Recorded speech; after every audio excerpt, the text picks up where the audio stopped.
Welcome to the Couch Command Podcast, where we journey through geekness. Today with me, I have Matt Doc Falconer. Hello. All right. Also, I have with me from Lobster Magnet Reviews on YouTube, Isaac. Hey, thanks for having me again to discuss the Snyder Cut in Justice League. Fun fact, I was supposed to watch it with a buddy of mine, but he was taking too long, so we watched half of it, and I literally just finished the other half a few minutes ago. Fresh. It is a lot to take in. But also I have with me my friend from Facebook, Tony, the master video game fighter. Greetings. Thanks for having me back. Cool. All right. Yeah, like we usually do, we're going to start with what we've each been geeking on, and then we'll get into our main review for the Snyder Cut Justice League that people thought didn't exist, but does. But no, maybe it doesn't. I don't know. We'll talk about that later. All right. Let's see. The first thing that I've been geeking on is finding out that I had to finally give up my Chromebook Pixel. So my Chromebook Pixel has been my kind of laptop of choice. I've been doing all my notes on it. It is the first electronic device where I've noticed that I cared about the quality of it. Up to that point, all of my laptops and computers have been kind of utility. You use them. It's like turning on and off a faucet. And that's what they were for me. Get to the internet, do my message boarding and that. And then this Chromebook came along, and the keyboard, the chiclet keyboard was just perfect in a way that I just hadn't experienced before. And it was a perfect device. But many years later now, it's just hey Keith, you will no longer be able to access Google Docs. I'm aw, all right. And I've had something called a Chromebook Duet. I got that maybe a month ago, and it's a tablet Chromebook hybrid where you have an electric mini keyboard that connects to it and a kickstand that holds up the screen. And I was a kickstand, mini keyboard. So I benched it for weeks. And now that I don't have a choice, I was all right, fine, fuck it for this review. I gotta take my notes. And I've been slowly falling in love with it. It's the most powerful Chromebook I have in my house. It has apps, unlike my previous device. I'm getting used to slowing down while typing. But, I just kind of carry it around. It's kind of like a book. I kind of love it. So, is it more like a tablet or like a laptop? Or is it one of those in-between things where you, stick a keyboard to it and then it becomes fully in between. And so the thing that they go on all the reviews, they say it's an incredible value for the price. It feels so it's you can get one for easily under say under $270, and you'll get a premium Chromebook experience. It's just that the only thing that it doesn't have is how you open up a laptop and the screen just kind of stays there, which I like, but I'm starting to notice I don't notice it anymore since the kickstand holds it up the same way. And then I can take it off the keyboard, and it's really simple. So there's just a kind of a magnetic connection that comes and goes easily. Then it's just a tablet that I can read comic books on and stuff. So it's just gonna be a kind of a perfect you're sitting out. It's the summer, and you put it on the table, and it's just a good browsing device. And also it's my little console next to on my couch that I browse and just type stuff. It's highly recommended. Let's see. Oh, and the other thing I've been geeking on is holy shit, Godzilla vs. Kong was awesome. Oh yeah. Did we all see it? I have. Did see it. Yeah. Surprise. I have mixed feelings about it. Okay, so real quickly, my feelings are I couldn't make it through King of Monsters. I was very surprised because I'll say this, I prefer my kaiju done by Japanese people, not by Westerners. I feel that once you get in the West, you start losing the point of enjoying kaiju stuff. If you get too realistic and too gritty, and also if you can't take your own fantasy seriously, I saw a good review that pointed out one of the things that was probably irritating me with King of Monsters is every moment had to be undercut by a joke. It was dark, yeah, and then So then, like, what I prefer is absurdity and stupidity taken seriously. Like, you can be as foolish as you want, but everyone in the fiction takes it seriously. So when it came to Skull Island, I loved that one. And then King of Monsters, not King of Monsters, Godzilla versus King Kong. Like, goddamn, that was fun. What'd you guys think? I enjoyed the hell out of it, honestly. And and I think they might have gotten the tone a little bit better. Keith, I already told you that I was a little bit mad at you for that post of yours. Yes, I have since cooled down, but I still do stand by my statement. I apologize that the format seems obvious to me.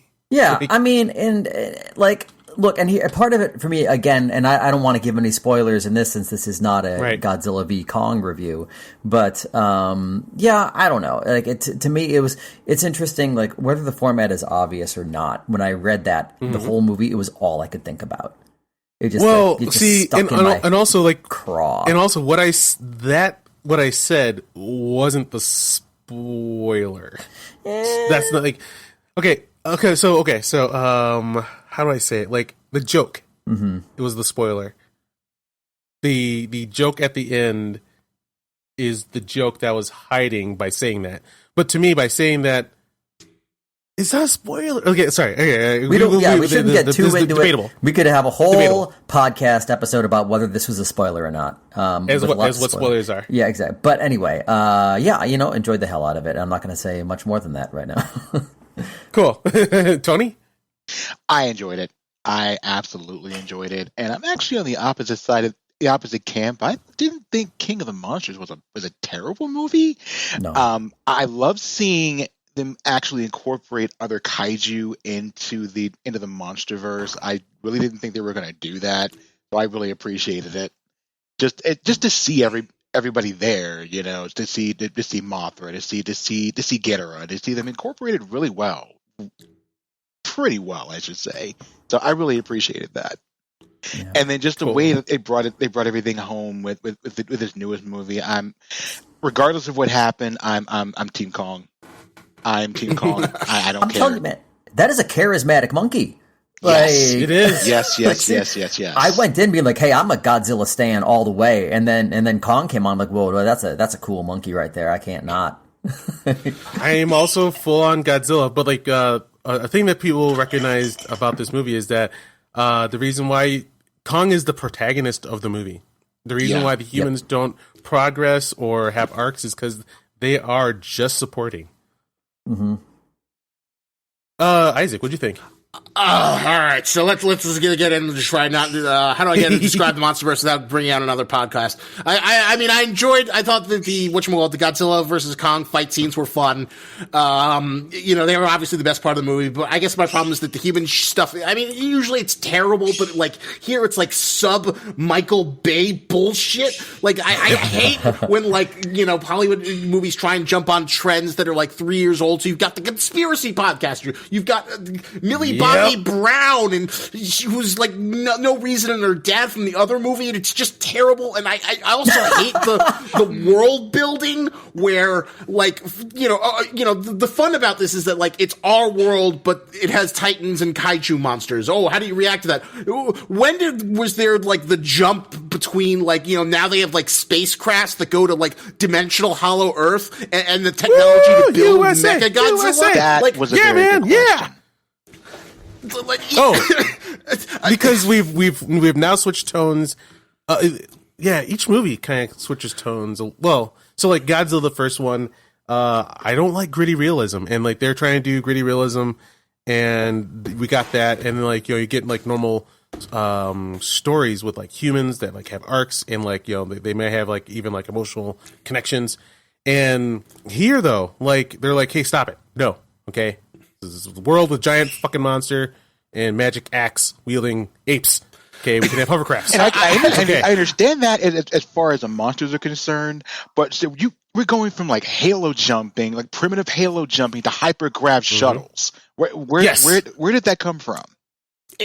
Because the first guy's like, I want you guys to feel the terror of bringing this monster into our world, and then like you get to feel what it feels like. But This one says, no, where this is a different Earth. This is a fantasy planet that has a fantasy world in its core. But so you can have like flying spaceships. Well, from a world building perspective, like in a comic or something, like, oh, we discovered this new radiation energy source from God. I would have just like some sort of like bullshit world building to explain the transition of like, okay, we've got these flying spacecrafts, then why do we need helicopters to like get King Kong? Why don't we have a billion spaceships to get aliens? We don't have spaceships. One corporation that has super science does. It just bugs me. It just seems sloppy and lazy, and it's like, and also I hate versus films where it's like, we have to have them team up against something. Just have another monster. You don't need Mechagodzilla, or at the very least, there was a rumor that they were going to have like aliens introduced. That Kong and Godzilla were going to like team up against aliens. Fine, introduce aliens. I would love that idea. If like I don't know if we do want that. Oh no, it depends on who does it. Like it can be good. It just all depends on like the tone and the director. But you said, why can't they find another monster? Mechagodzilla is another monster, but he's a man-made monster. And so far, the whole point of the MonsterVerse is that man is struggling to deal with these titans. Like, here's my defense of Godzilla versus King of the Monsters is that like I liked it a little bit better, but the only reason I liked it is the human stuff in Godzilla King of the Monsters is as bad, if not worse, than fucking Godzilla versus Kong. Only it's self-serious, and it's got this cast of like, the best you can get from cable TV. Oh, we've got the guy from Silicon Valley who got canceled recently. We've got Stranger Things. We've got Charles Dance from Game of Thrones. It's all your HBO favorites are here to the MonsterVerse, and they're all terrible. But oh my God, did Michael Dougherty like give the Toho monsters the best treatment they've ever seen? Ghidorah has never gotten it so good. He's like this, like there are shots in that movie that I want to like print out and frame on my wall. They are just glorious. Like that scene of like Ghidorah on the volcano and he's like roaring above like the little cross, Rodan coming up. They're just shots that are just so beautiful and so lovingly. I just wish there was a better movie centered around the glorious of $200 million being put to kaiju action. Gotcha. Fully understood. Let's see. But so I don't know. Do you watch? Are you into live action Japanese kaiju, tokusatsu, any of that stuff? Sparingly. I was a big Godzilla fan when I was younger, so I've seen like back when it was on TNT. I haven't really kept up with like most of the recent stuff, although I did love Shin Godzilla. I will go on the go on the lam for Shin Godzilla. I still need to watch it because I've heard it's incredible.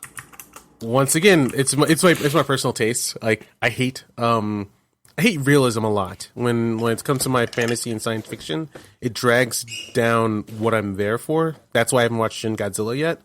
I plan to. I want to force myself to actually judge it on its real own terms. But right now, like to me, when I see realism, it says to me that the creators are ashamed of what they're really working with. Like, hey man, like, are you having fun with Star Wars or not? No, I gotta crack jokes every second because I don't get that being in the world of Star Wars can just be fun, or King of Monsters, or like I like it when you embrace the foolishness, like in the Godzilla versus King Kong, you have like flying hovercraft. No one questions it. No one blinks. No one goes, well, where did that come from? And look at the camera. No, they're like, all right, well, I'm a pilot, so I can fly to the center of the Earth. Like, all right, cool. Like, yeah, thank you. All right, like I just want to have some fun in a weird world, and that's what Godzilla versus Kong gave to me.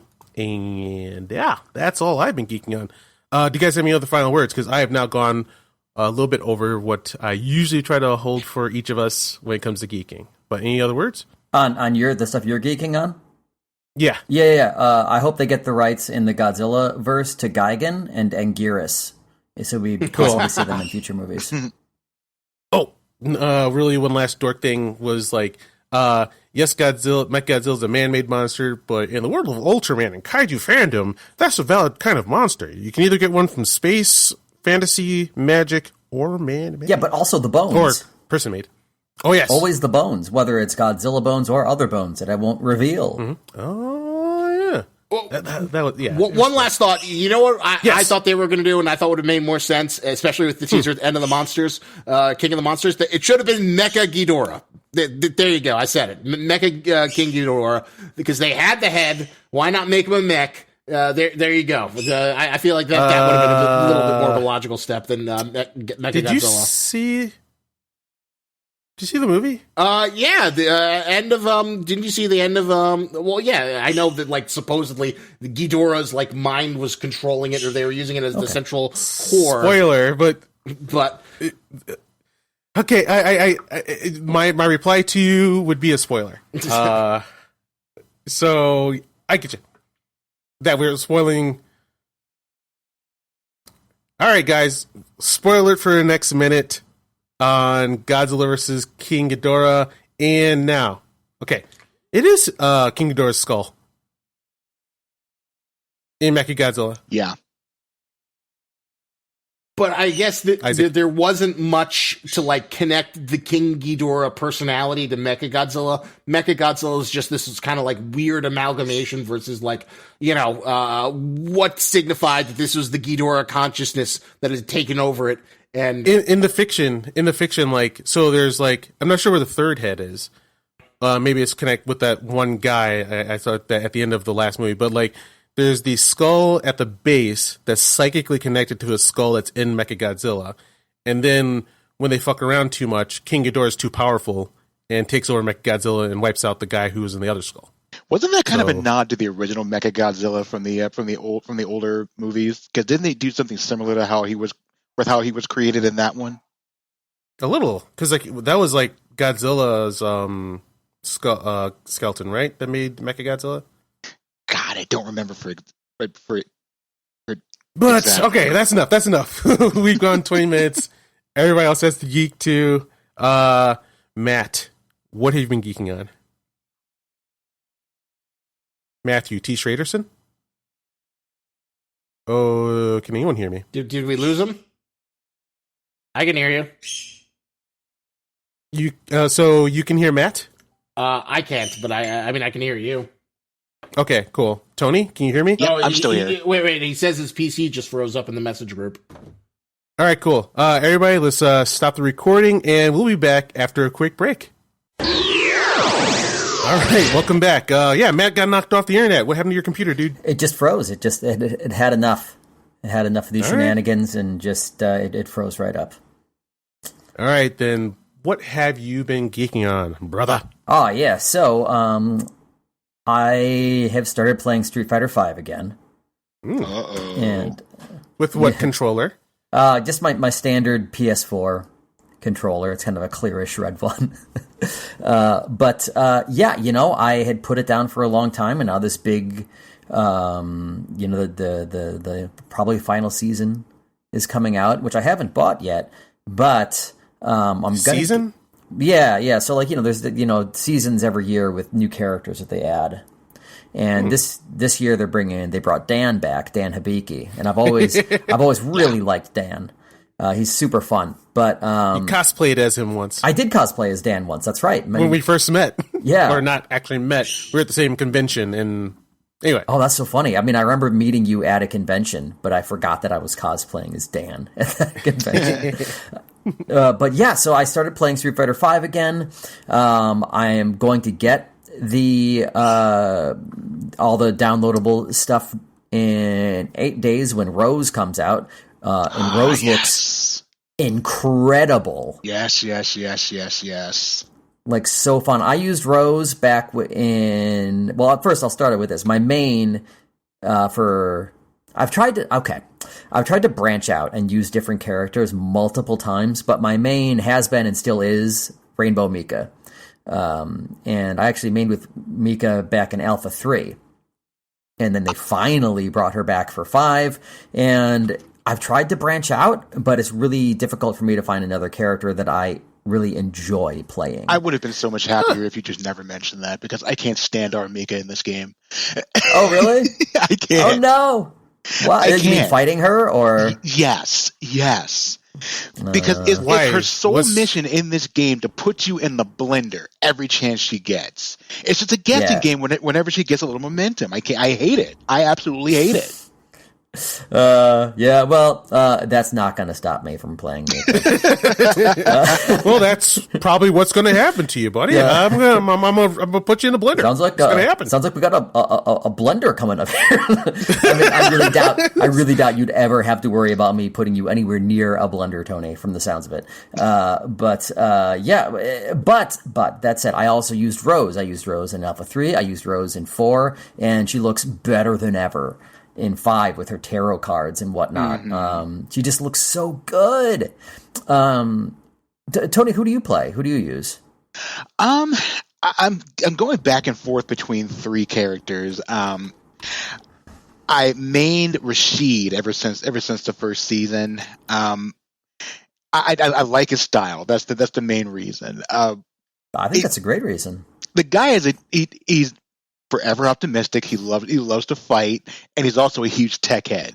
Like every chance he gets to show off and mess with the newest technology, he goes for it.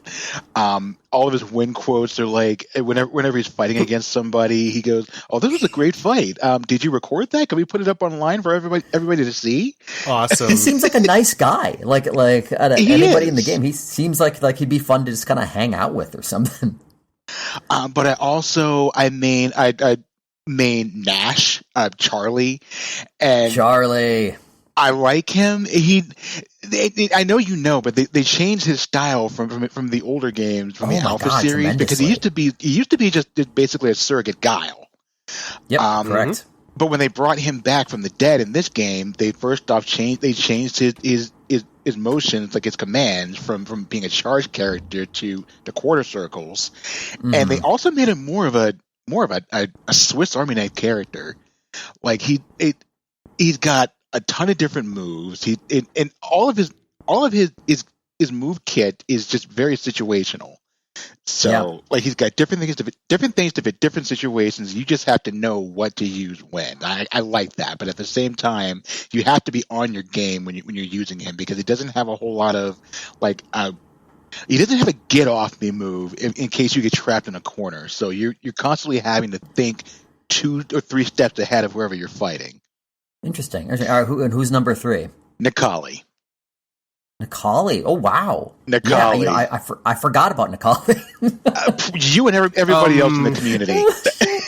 That's so funny. Tony, do you change controller depending on what fighting game you're using, and what fighting game do you use for Street Fighter V? I use stick. Well, I use stick and pad. It really just depends on how I'm feeling. I don't like to restrict myself to one method of play. It largely just depends on who I'm playing, what I'm playing. With a pad, my execution for movement is a lot quicker, but it also can make it a bit more imprecise. So I don't necessarily get what I want when I want it sometimes, or I might get something different, like a different kind of attack or a different kind of move. So it just depends. Yeah. So, it's funny you were mentioning how you really just can't stand fighting Mikas. It made me remember, because I'm nowhere near getting back into online matches again, but it just reminded me of how much I hate fighting Cammy. She doesn't matter who I'm using or how good I'm playing, I can just go on a tear, beat all these people. All of a sudden, I run into Cammy, and she's my fucking daddy, and that's it. And I'm done. Multiple roommates have seen this happen to me, where it's just doesn't matter. I run into Cammy, I'm done. It's so freaking weird. Yeah, I don't know. It's just I think that different. It's just your play style, right? Your character you're using, and also your play style. There's just you got some bad matchups, and that's what Cammy is for me. Hopefully I'll get good at some point, and I won't have to worry about that as much, but probably no time soon. Cool. Yeah, so Street Fighter V, and then also, Isaac, on your recommendation, I started watching Kaiji. Oh, did you? What did you think? It's fucking awesome. I love Kaiji Ultimate Survivor. It is I did not think I was gonna like it. I really didn't. But it really pulls you in.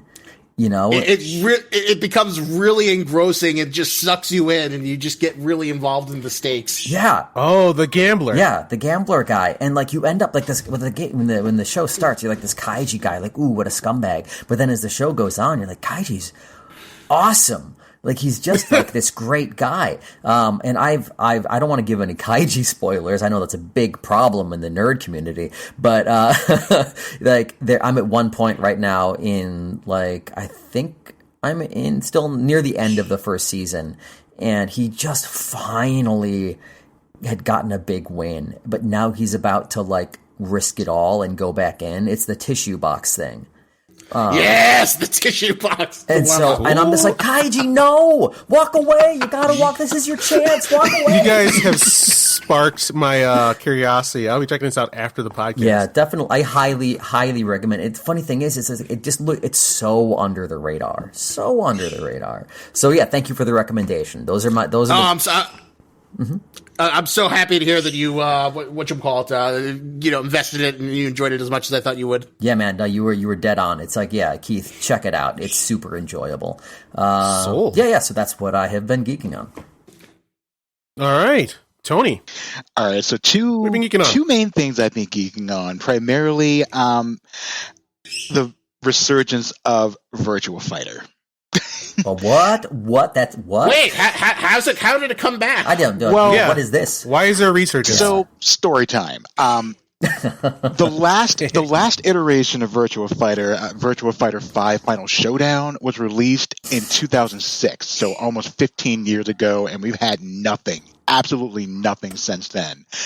But it got leaked that an update to that one called Virtua Fighter 5 Ultimate Showdown, it received a PS4 rating in Korea. So we know there's something coming. We just don't know exactly what's going to be there, where it's going to be released, but we know it's coming, and it's got the world talking now. Especially after this promo that Sega cut back at the beginning of the year for Virtua Fighter Cross Esports.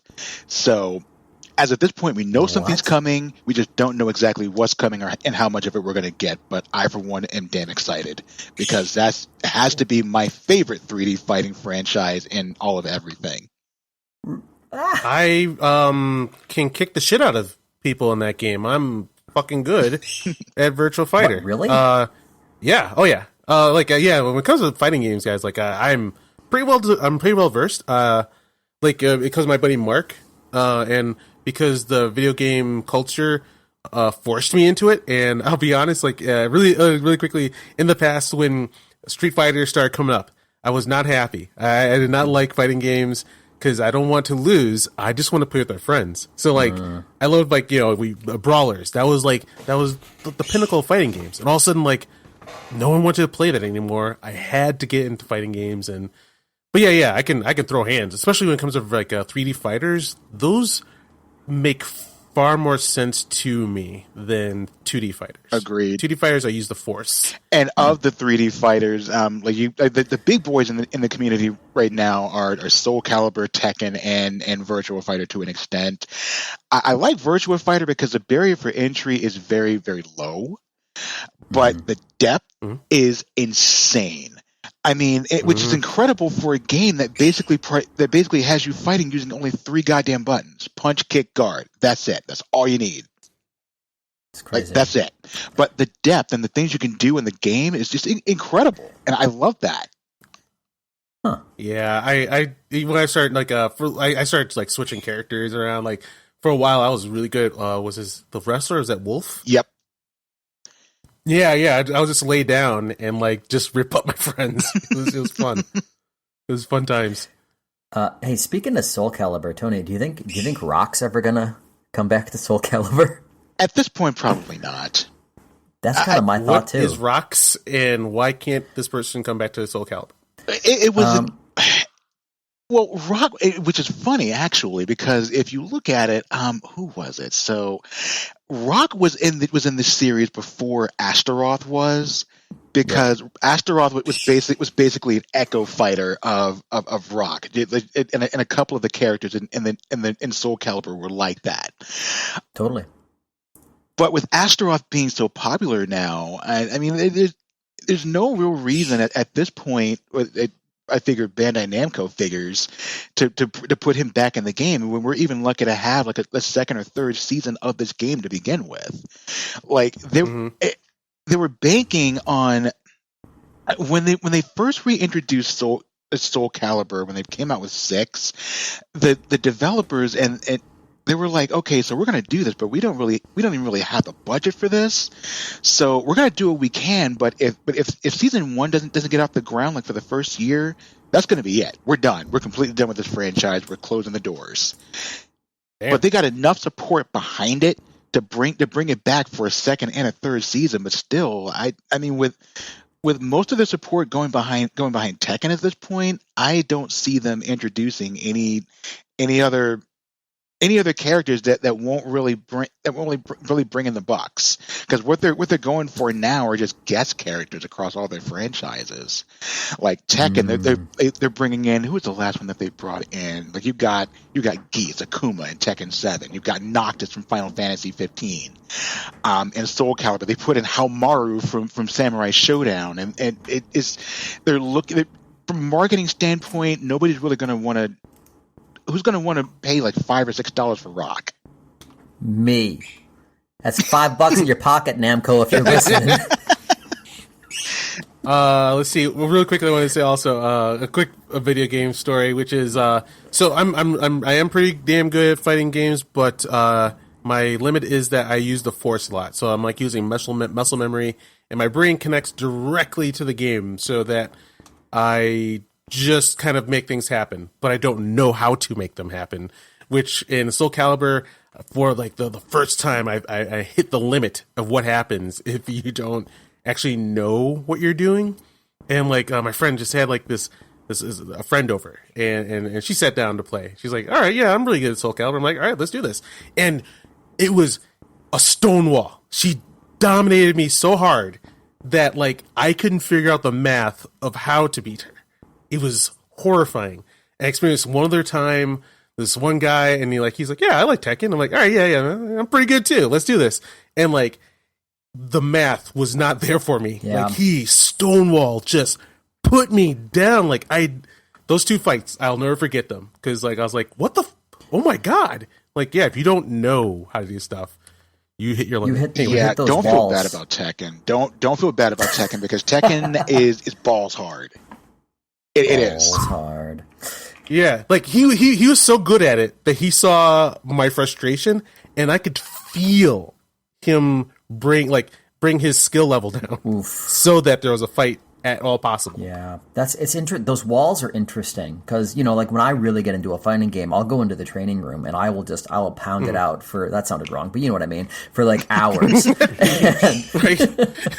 and usually hours. Like just for hours. But and then like if I'm doing like couch stuff, I do pretty well, and I feel confident, and then I go to a tournament and like then I hit that wall and it's just forget it. Like the math or whatever. They're seeing the Matrix and I'm not.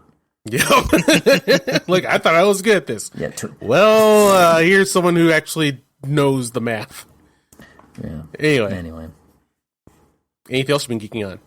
Only other thing recently, is kind of like a surface level geek. Just is Highlander. No. Ooh. Yeah, I actually just first time in? No. I grew up on the series, on the Highlander series with Duncan MacLeod, but it's been years since I've seen it, and I just bought the entire series, so I'm actually having a blast getting back into it. Dude, yeah, I have watched a couple random episodes, and they're still so good. Yes. I grew up with it was I grew up with the first movie. It was one of those beautiful moments, like, back in the day when you didn't have a search engine to dial up whatever you want to look at. It was just like a Sunday, and I turn on Channel 18, and some guy in a trench coat in the alleyway draws a sword, and like lightning flies. I'm like, oh my God, this is the greatest thing I've ever seen. What's happening? And then you turn on TV one day, there's a TV series. Holy shit! So, yeah. What's your past? What's your life with Highlander? I used to watch it as a kid all the time. I watched the TV show before I saw the movie, so you're talking about like two totally different universes, basically. I love the story building. I love the characters. Richie was my boy. I loved Richie to death. Yes, and I'm so sad to see that the actor that died recently. That breaks my heart. Yeah. Mm-hmm. But I loved that dude so much. Like he was like it was Luke Skywalker path. Like he sucked at first, but he kept on trying, and then he got good. He got his own sword. I like when you find out. Spoiler alert! After season 1, and after season 1, there's 2 supporting characters, the love interest, and the little Jimmy character that I call as a classification of movie characters my friends came up with is the kid sidekick who can become better and maybe a hero. Usually like Robin. We call him Little Jimmy. So you got Little Jimmy as Richie and the love interest. They both get shot at the end. And then Duncan walks into a room and all of a sudden he feels the immortal feeling. I'm like, what the fuck? Richie, holy shit! I scream. I ran around my house. And then my friend Max was like, yeah, Keith, it's always been hinted. Like, there was no secret about this. But I didn't know it was coming when it happened. Anyway. That's my feelings on Highlander. That's what I've been geeking on. Sorry. Did I take it over your geeking section, Tony? You're fine. But those are the 2 biggest things I've been geeking on recently, so that's all I have for you. Cool. My last thing on Highlander is in my corner over there. I have a Duncan MacLeod poorly replicated katana that I bought off a home shopping network in the 90s, signed by Duncan MacLeod. And he held it, and he looked at it, and he goes, this isn't like my sword from the TV show. I'm like, oh my God, he's critiquing my sword. I love it. No, I loved it. Like, you critique it all you want. Call it crap. I don't care. Duncan MacLeod touching my sword and looking at it and having opinions. Oh my God. So if I could own a replica of his sword and or a replica of Luke Skywalker's own personal lightsaber, that would complete every collection that I have. The one from Jedi? Yes. With the thinner, the skinnier top that kind of flared. Ugh, I love that lightsaber. Yes. Which was actually a repainted Obi-Wan Kenobi prop. Oddly enough. But yes, in my corner over there, I have the 2 swords, Luke's and the Highlander one, leaning against each other right now. Oh, that's great. Yes, I have them both. Beautiful. Yes. So that's what I've been geeking on. Sorry, guys. Talk to me. Isaac, what have you been geeking on? I've been geeking on 2 things. One positive, one negative. The positive one is the Invincible show on Amazon. I've been enjoying that. It's so good. Gotta get there. You're doing a great job. Yeah, it's one of those things where it's it got me interested enough to go because I'm really curious to see how they've adapted the comic, what they've changed, and it's interesting to see them basically take larger arcs but sort of flesh them out and update it. Originally in the comic, the Amber character was kind of just a generic blonde comic book girl. But now they kind of updated her to see, she's a black girl and she's a little bit more woke. But it's an interesting thing to see, take something that was in 2000s and do a more contemporary version of it. And to me, it's a fascinating process, as well as the big spoiler in the beginning of how they reframed it as a murder mystery versus how in the original Invincible comic. I don't know. Can I talk about it? Is it general knowledge? Because it's the first episode. Spoiler alert for the next maybe 2 minutes. Sure. When the Omni-Man kills the Guardians of the Galaxy, and originally the way they do it in the comic is that happens much later. Well, no, it actually happens. I forget. It happens pretty early, but he pretty much comes and tells you, Invincible why, and it's the big twist, one of the big twists that reframes the comic. While here, my guess is they're saving it for a end of the season brawl, while still going forward and adapting other storylines from the series. So it's really interesting to see how faithful they're being, while also taking little divots and expanding things. So as someone who always gets a kick out of seeing stuff adapted and what choices are made. And so far, it's like really strong choices, like the fight between Omni-Man and the Guardians of the Globe. I've really, really liked, just because it sells their competency, that they're like a threat. And, you know, he tries to get the jump on him, but he doesn't. So it's a completely fair fight. And you see him like really struggling. And then as he just like overpowers each one, there's like this sense of dread, like, no, you know, he could be being mind controlled. Screw it. It's him or us. It's just a really well choreographed fight scene that I love, because it had a lot of great beats of like, you know, it didn't feel like a curb stomp. It felt like an equal battle. But I mean, how many of you guys have seen that fight? Oh yeah, not totally. yet. I plan to. Big Invincible fan because of The Walking Dead. Yeah, like a buddy would would recommend Walking Dead, first horror comic I ever experienced, and then like I was so in love with it, I was like, all right, what else is this guy doing? And I took up Invincible. I'm like, God damn, this is good. Oh, but I eventually fell out of it. Yeah, you're gonna lose your shit when you see that fight scene, because like in the comic, it's just like you just see them get smacked, and then you get the page with the reveal. While here, it's like a full blown 5-10 minutes with all the gore you could want and all the drama of them like trying to do their best. And I love the fact that they actually show him struggling. That like it's not a curb stomp. He's like struggling against their superpowers. They use their superpowers in smart ways, but you just can't overcome mock Superman with his 70s porn mustache. Rad. So they've been doing a great job with it, and Invincible's also fun just because it's like Robert Kirkman decided, I don't want to start from the beginning. I just want to make a superhero universe with everything in the kitchen sink. This is a world where supernatural, science fiction, it all exists. I'm just going to throw everything here and then just go from there and build my own, Marvel, DC level continuity. And rather than have build up and accelerate, just start from the ground running and go from there. I'm in.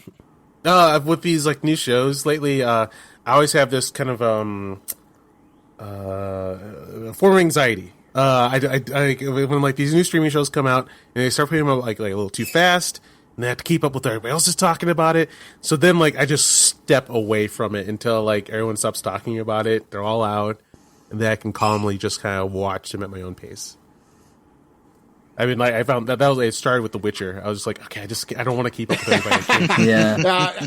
I might try and go back to The Witcher, but The Witcher, to me, it seemed to suffer from all the sins of Netflix adaptation, and it wasn't even. And it also seemed to make the mistake of we're just going to adapt a bunch of short stories that aren't really connected and throw them. And it was the first episode. I was like, all right, you're talking too much. Nothing is happening. Is this another one of those goddamn Netflix series where it's 55 minutes of not very interesting character dialogue, and then you have some action sequence to make you go to the next episode? Yeah, and then they got way too clever with fucking with timelines and shit. Yeah. I'm like, guys, I can't.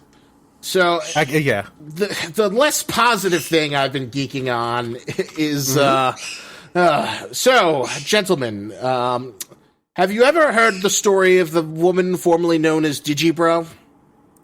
No. Nope. Okay, so let me I've been dying to talk to anyone about this, just because internet drama is stupid and it's dumb and it's horrible, but the reason why we like drama is its storytelling. It is opera made for the masses. And, in this new era we have, as culture becomes more secular, people say, oh, I don't like gods. Gods doesn't exist, yada, yada. But we still crave gods. We crave to elevate people to statuses above their station, which is why we love, the Brad Pitts and the Angelina Jolies. And what do we love more than the Brad Pitts and the Angelina Jolies? We love it when they fall. Yeah. Yep. Yeah. We love it when they destroy themselves, that they're just as human as us. It is our own modern-day Greek pantheon. So, Oh, no. Uh-oh. He's cutting out. He cut out for me, dude. I mean, this is dramatically right when you're starting the story, dude. Isaac, you still there?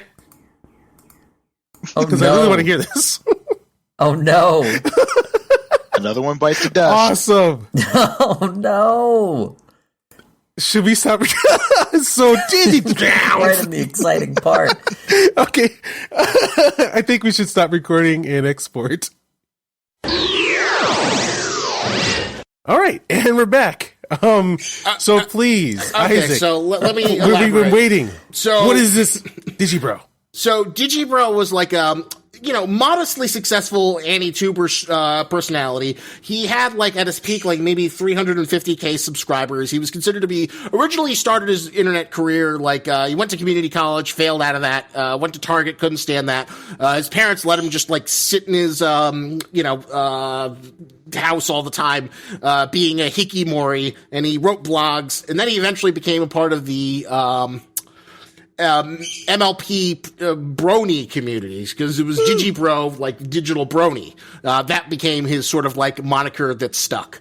And eventually he transitioned towards anime, and he was kind of like, he tried to position himself as like the alternative towards like the bigger anime YouTubers like Giguk and Geoff, while they would like kind of like, talk about the big shows and like say they're good and, reassert people's opinions that they want to hear, he would be the alternative. He would like do these incredibly in-depth videos about, obscure anime directors from the 80s doing their, some of the stuff he did was actually really good and really informative when he would like do these sort of deep dives.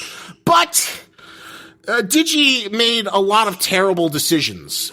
He got into weed, got into sort of drinking, which led to like a lot of degenerate behavior. He started these beefs where he would like, say the like, oh, Giguk and Mother's Basement, they're all shit, which would of course create drama. And the funniest thing is that they all went on to surpass him. But this authenticity at his peak got him like $5,000 a month on Patreon to basically sit around and do whatever he wanted and talk about anime. But he was always kind of like conceited and terrible at planning things and following through, and like, so he would try and make rap music. He would try and make really freaking terrible rap music. And he tried to do light novels. I'm going to make my own anime. I'm going to make all this other stuff, but would never really follow through. And he sort of built this community called the PCP, the Procrastinators Podcast, of other people, but it just sort of became this wank fest of people who never really kind of like got to that other extra level and would sort of like, take it as like not trying to do like more mainstream or successful stuff as like a validation of their artistic expression. And that's still going on, but things started to fall apart where like he got this girlfriend, and it's become abundantly clear that like this is like a wannabe e-girl who was just kind of like clamming to herself to what celebrity she can get her hands on. And he also decided that he was going to stake his entire YouTube career as being a defender of lolicon, as someone who enjoys explicit images of underage girls getting shtupped. Which is, I guess you could make a libertarian argument, but like, blah, blah, blah, it's just art, but that's not the hill you want to fucking die on. Nope. This is not like, I do not think of any circumstance that I would want to be the forefront of the Crusader. But, I want to be a spokesman for this. Yeah. No, you don't. No, you don't. There's this wonderful clip of him on a podcast asking, like, someone directs him, so I hear you're a blah, blah, blah, and he says, I like watching images of little girls getting bleeped in the bleep. Dude, no! Wow. What the deal? But he still maintained a fan base despite this, despite doing all this dumb thing, despite creating all this drama. But it gets even worse. Because somehow he decides, because here's another problem, is that he always tries to rebrand himself. I'm not going to be Digibro. I'm the otaku gonzo journalist. But unfortunately, the SEO means I still show up as Digibro and people still know me as Digibro. So he tries to rebrand. And then eventually he decides that he wants to have a transition and become a woman. Which, I guess you could say, like, go power to you. If you have gender dysmorphia, you should definitely pursue to, get your inner self. But the problem with there's no way this could go wrong. The problem with Mr. Digibro is that, like, considering the fact that he, makes really sudden transitions and pivots every 3 to 6 months and doesn't stick with them, it feels like, okay, why don't you try being non-binary at first? You can wear women's clothes clothing, give that before you fully commit. So he's kind of like, or they, I'll try and use they from now on to be the, proper pronoun. They transition from being Digibro to Digine to Trixie to the Golden Witch to the Bee. They've changed their name like 5 different times. That would be, you could live your new life, but then they got sorted with this group of like terrible leeches, rapper hanger-ons to the point where like they're just like the worst degenerates you can imagine. And him or they Digine, Trixie, whatever you want to refer to them. And now not only did they get rid of all of their YouTube videos, all of their anime analysis videos, they changed the name to Yig Studios. Wait. When you say they got rid of him, you mean he deleted his channel? No, he still has the channel. That would have been smart to like make a new channel for all the new terrible stuff you want to do. But no, he still has the channel. He renamed it from Digibro to Yig Studios. His former fiance, with the girl who wants to be E-Girl Grifter, almost got kidnapped, and then she's separated despite the fact that they were supposed to be a fiance. And then she winds up dating. This is where you sort of see her real colors come out, where she decides to like leave Mr. The artist formerly known as Digibro behind. There you go. That kind of works. No one can be offended by that, hopefully. The artist formerly known as Digibro behind. And then they shack up with Ethan Ralph. Now, do any of you know who Ethan Ralph is? Not at all. The name sounds very familiar to me. Ethan Ralph is a controversial creator of the Kill Stream, kind of an alt-right figure who has all kinds of edgelords come for internet blood sports. He got shut down. He's been kicked off of every platform because, he invites too many Nazis on. To his credit, he'll eventually he also has extreme left people like Destiny and Vosh on as well. So, he can give an equal platform for people for the, both sides of the spectrum, although I'd say he's more right-leaning. But, he had a few too many Nazis, like real Nazis on his platform. So, he's been kicked off of YouTube. I think he got kicked off of D-Live. He's like this weird parasite. He's known for his like horrible, gigantic, gunt, they call it. He's just like a disgusting human being. So, what happens is, the artist formerly known as Digibro is this collective called Yig Studios. They have this awful, like, white trash juggalo rapper named Riley, who seems to be advising him on all his quote-unquote business decisions, where they produce absolutely awful, terrible, unlistenable music. If we had time, I wish I could play some videos. I'll give you some links if you want to enjoy it. And but his fandom eats it up. Yeah, here's the pinnacle. Here's the white trash pinnacle. Mr. Ethan Ralph, they have this confrontation where Ethan Ralph goes for the new girl who, the artist formerly known as Digibro's former fiance is now dating him, and she comes back to get her stuff from the artist's house. And then they have this entire white trash tussle where they're just like punching each other in the middle of their house and just screaming. And it is one of the most horrible videos I've ever seen, but I cannot look away. I cannot stop watching it. And I want to show it to everyone because it's like they're kind of like trying to show it just like, this is our side of the story. Look at us. But like what they don't seem to realize is that nobody won in this video. You look horrible. Everyone looks horrible. This is like Jerry Springer trash, and it's just so uncomfortable to watch, but you can't look away. You cannot look away. And it sounds like this is still ongoing? Yes, it is still ongoing. The former podcast they were a part of is like completely disowned them. This poor guy this other Anituber known as the best guy ever was like trying to do like a red letter media show called Content where they would like review seasonal anime. And, it was kind of enjoyable, kind of like Half in the Bag. And the poor guy moved all the way to Virginia Beach to set up the studio to fulfill the dream of like collaborating with his supposed best friend. But then his best friend apparently wants to go live in an RV and like tour the country, which kind of like puts a damper on that because you can't be in California then drive back to California to go film a video about an anime seasonal review thing. It was just like a complete FU. So would you say this person is maybe too big to fail now? Because it sounds like the way you're describing it sounds like the reason why this person gets to while about almost to do anything they want is because they have a solid fan base that will always keep him able to pay his bills. That is the funniest. I think that is where this becomes the tragedy of Darth Sidious, kind of like, and why I can't look at. No. All the financials say that if you look at their Patreon, it's rapidly declining.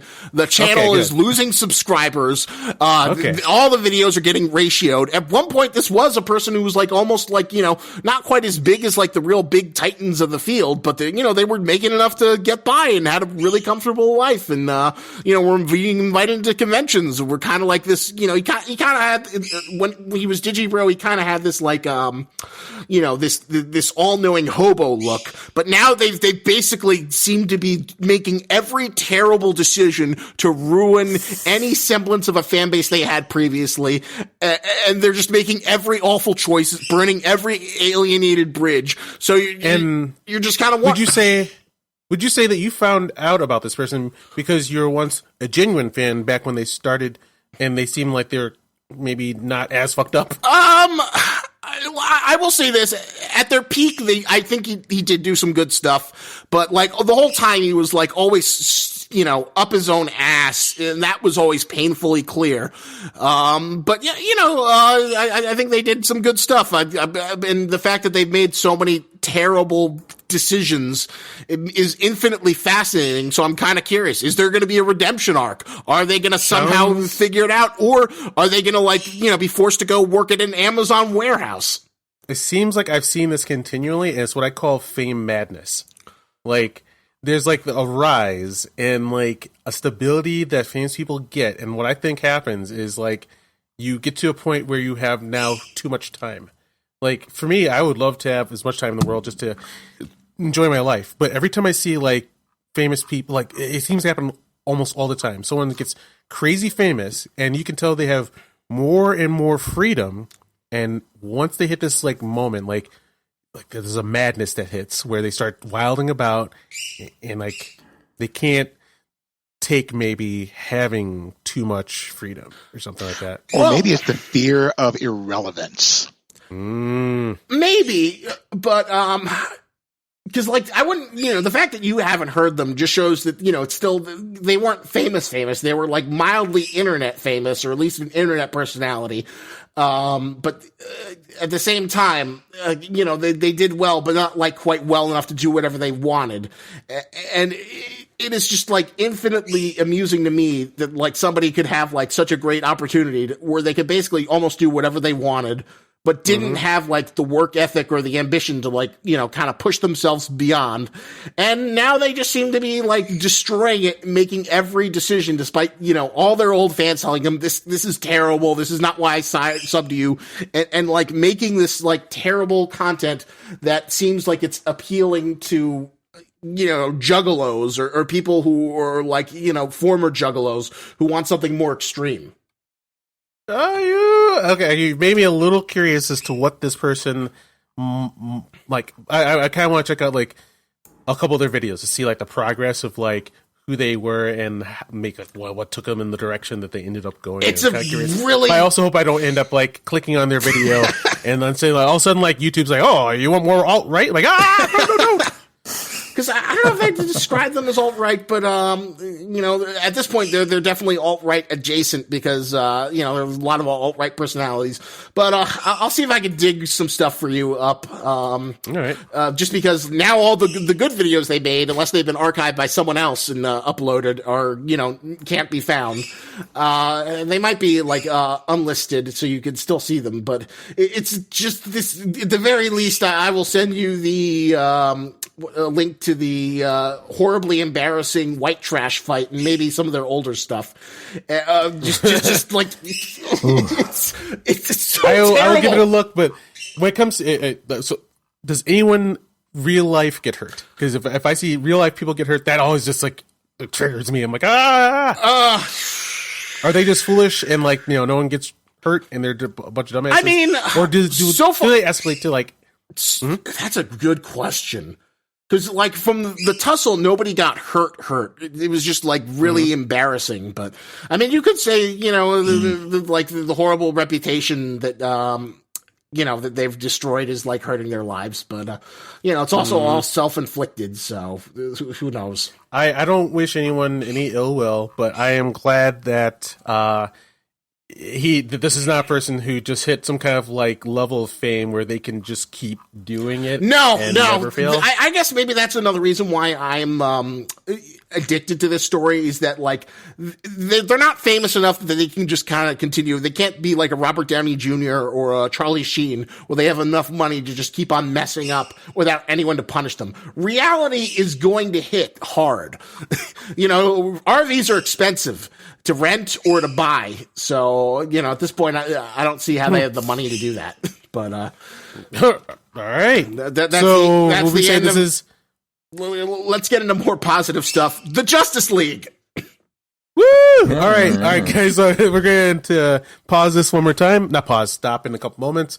And we will see you on the side once you listen to this trailer I have like Godzilla vs. King Kong on the brain. Like, I feel like that's what we're about to talk about. So I got to remember that. No, we're about to review Zack Snyder's Justice League. The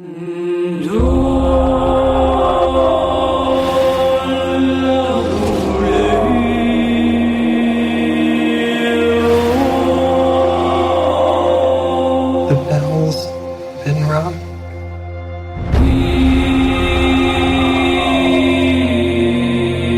Out in the dark, among the stars, the god is dead. I had a dream. Almost like a premonition. I think there's an attack coming. My lord, this world will fall. I need warriors. I'm building an alliance to defend ourselves. How do you know your team's strong enough? If you can't bring down the charging bull, then don't wave the red cape at it.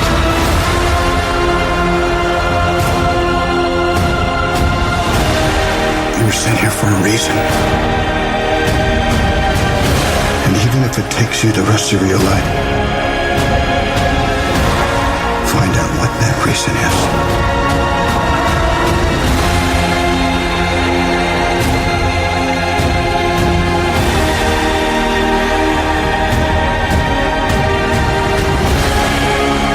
He said the age of heroes would never come again.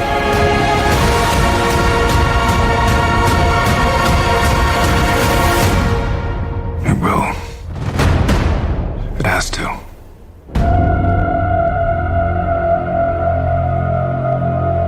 We live in a society where honor is a distant memory.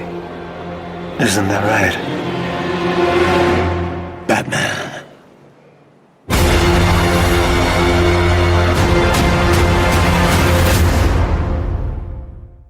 All right, and we're back. We are here to take on the Justice League themselves. Before we get into the movie, I want to go around the table and see what's your past with the Justice League, and I'd like to go first if that's okay with everyone else. Go for it. Well, the Justice League starts with me thinking, why don't we see Superman and Batman together? And the Super Friends came out, and dude, I'm positive that was like my Game of Thrones back in the day. I loved it. I saw Robin and Batman and Superman, and they're all on the same screen.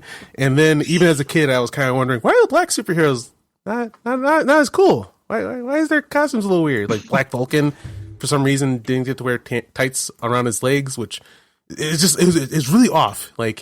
And then there's they made a big deal in Superman Friends, Challenges Super Friends is when it turned into that, where Darkseid was the main bad guy, and he's always trying to marry Wonder Woman. And then they had this special thing like, oh my god, guys, black superheroes coming. I'm like, oh, all right, cool. It'd be cool if like we get something that maybe looked as cool as a Superman or a Batman. A Cyborg. I'm like, first thing that comes to my mind is, even as a child, I was like, does he have a dick? Is it did it be blown off? Wait, why would anyone want this to be a superhero? Wait, what's going on? And then every episode Cyborg was on, like I was always just kind of like sour, like, so this is it. This is progress. Okay. I don't want to get too long into my Super Friends past, but the big, when JLA was huge. Did you guys read JLA? No. Yeah, okay. Yeah, in the 90s for comic books, I like it was X-Men, all day X-Men. And then it was always weird to me that there wasn't a comic book equivalent of Super Friends at the time. And then JLA came out, and it was some of the greatest comic books I ever read. Finally, we have the big heroes together, and I was surprised it took that long. And then the cartoons came out, Justice League Unlimited, huge fan. So I was ready for some Justice League, which everyone ended up hating. Matt, what's your past with the Justice League? I've been an Aquaman fan since I was a little kid. And when I was a little kid, I didn't understand that everybody thought that he was lame, and maybe back then in the 80s that people didn't feel that way as much as they did subsequently. But I attribute a lot of that thought that he's lame to the Super Friends cartoon. But if we're being perfectly honest, the Super Friends cartoon really was pulling a lot from those original Aquaman comics in regard to his powers and his capabilities. Because in those original Aquaman comics, he wasn't all that powerful. But again, the power of most superheroes has scaled up over the last few decades considerably. Like, when he first came out, Superman was nowhere near as powerful as he is now. Or pretty much. Well, yeah, he was. Was he? Sorry. Yeah, when they first came out, everybody, Superman's powers were out of fucking control. Because they just wrote whatever they wanted to write, so he could throw planets, and it was just nothing to him. But then in the 90s, there was an event, and then they're it's too hard to write for Superman. So I remember in the magazine they were talking about how original Superman could blow out a sun and not blink. Now modern Superman, he can lift a mountain, but he'll break a sweat while doing it, which was kind of cool to read. But then he went back to. He's powerful as he wants to be. Oh, anyway, interesting. Well, I always kind of think of the original Superman as just that is his original intro. Fast as a speeding bullet, you can leap over a building in a single bound. That's not very impressive. As far as if those are his big feats, that's not real good because oh yeah, when he first came out, he couldn't even fly. He could just jump. Exactly, and then he got more and more powerful. Then they had to scale him back. So anyway, so I was really soured on Super Friends for a long time because I always kind of thought of that as making Aquaman look really, really bad. And I also feel like people who still make fun of Aquaman, I mean, it's fine. People want to make fun of him. It's not like I'm close personal friends with Arthur Curry, but to me, it does seem like low hanging fruit at this point. I do kind of see it. If you're really gonna, you know what? I'm not going to say it. I'll say it. No, all right, I'll say it. I find it to be low-hanging fruit at this point to make fun of Aquaman. It is the realm, and it's the same people. It's the same people who, the people who do this, they don't get Aquaman. They don't want to. They get what pop culture says. Exactly. It's the same people who ruin Superman's costume by getting rid of the red trunks because they don't really get character design. It's the realm. I find Aquaman bashing to be the realm of the casual. Tis. Ooh boy. So anyway, but yeah, I'm cool with. I know comic books. Yeah, I know comic books. Pushing Aquaman's lame, right? Sure. And I was pushing the glasses up on my nose as I said that. Anyway, so yeah, I mean, but I'm down with the Justice League, and and my favorite, like I said a million times already, was Aquaman, and I'm gonna leave it at that. Cool, Isaac. What's your pass? So, I of course watched. I wouldn't say I'm the biggest Super Friends fan, but to me, the definitive Justice League is still like the Bruce Timm Justice League and Justice League Unlimited.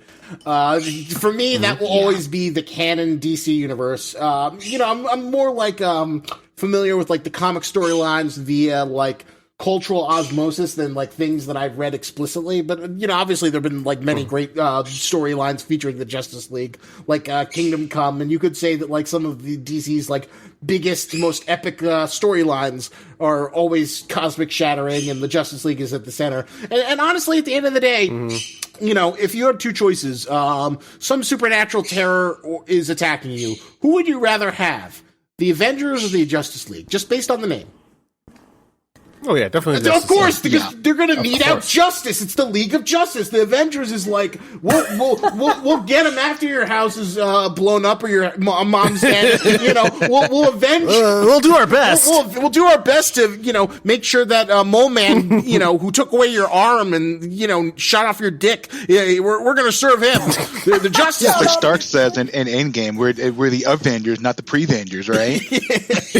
Oh no, pre-Vengers. Exactly. So the Justice League to me is always like the iconic, the definitive superhero team, the dream that everyone should have been aspiring for, the thing that Warner Brothers. So for me, like the Bruce Timm is like the gold standard for having something that's for kids, but that doesn't talk down to kids, and that's like what kind of like elevates like really great animated storytelling from. We're here to like sell you fucking pieces of plastic crap in toy lines. Yeah. All right. Then, Tony. I'm actually with Isaac on feelings. This one. To be perfectly honest, the Bruce Timm, the animated universe, is what made me give a shit about DC to begin with. I wasn't that big on Superman. I was bigger on Batman than Superman, but I hated Superman. And I think we discussed this back during the BVS podcast. I hated Superman the way he was presented, especially in films, because they made him too perfect. He didn't have a shred of weakness anywhere on him. He could just do anything. He could do everything. It's why I gravitated towards Marvel coming up, because they were more relatable to me. But when Superman the animated series came around, it sparked something in me, because I was like, wow, Supes can actually get his ass kicked? Really? So what else is there?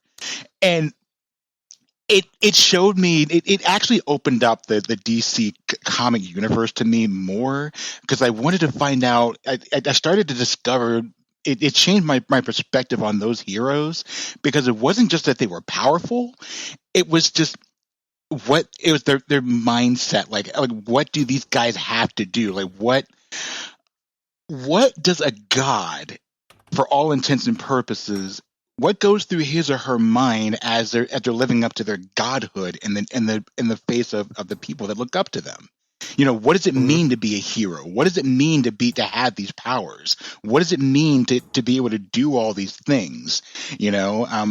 What choices do you have to make? Do you understand why you have to make those choices? The animated universe, especially when it comes to Justice League and Unlimited, it was the first time I got to see them go into all that. And like Isaac said, they did it in a way that didn't talk down to their audience, like no matter what age you were. And I appreciated that. And it made me appreciate that universe a lot more. Sorry. I just want to, can I add something to that thought? Go for it. And as you said, that they don't talk down to the audience. It's that really rare quality of storytelling that's probably the hardest to write for, that like what Pixar excels at, that's like ostensibly it's designed for children, but it doesn't talk down to its audience, so it's basically something that almost anyone can enjoy. It's like the broadest, widest possible thing. All right. So then we're gonna start going at the actual movie. What's how do we start this? I think that's gonna be up to you, bud.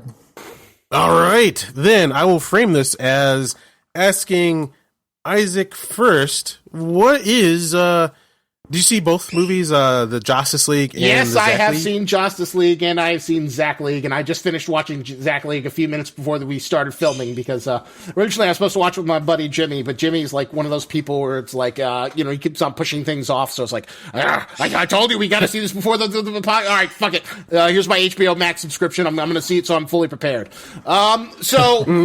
Justice League, my thought on it, the Justice League is that, like, I don't hate it as much as everyone else does. I think it's watchable. I think it's like a solid C plus B minus.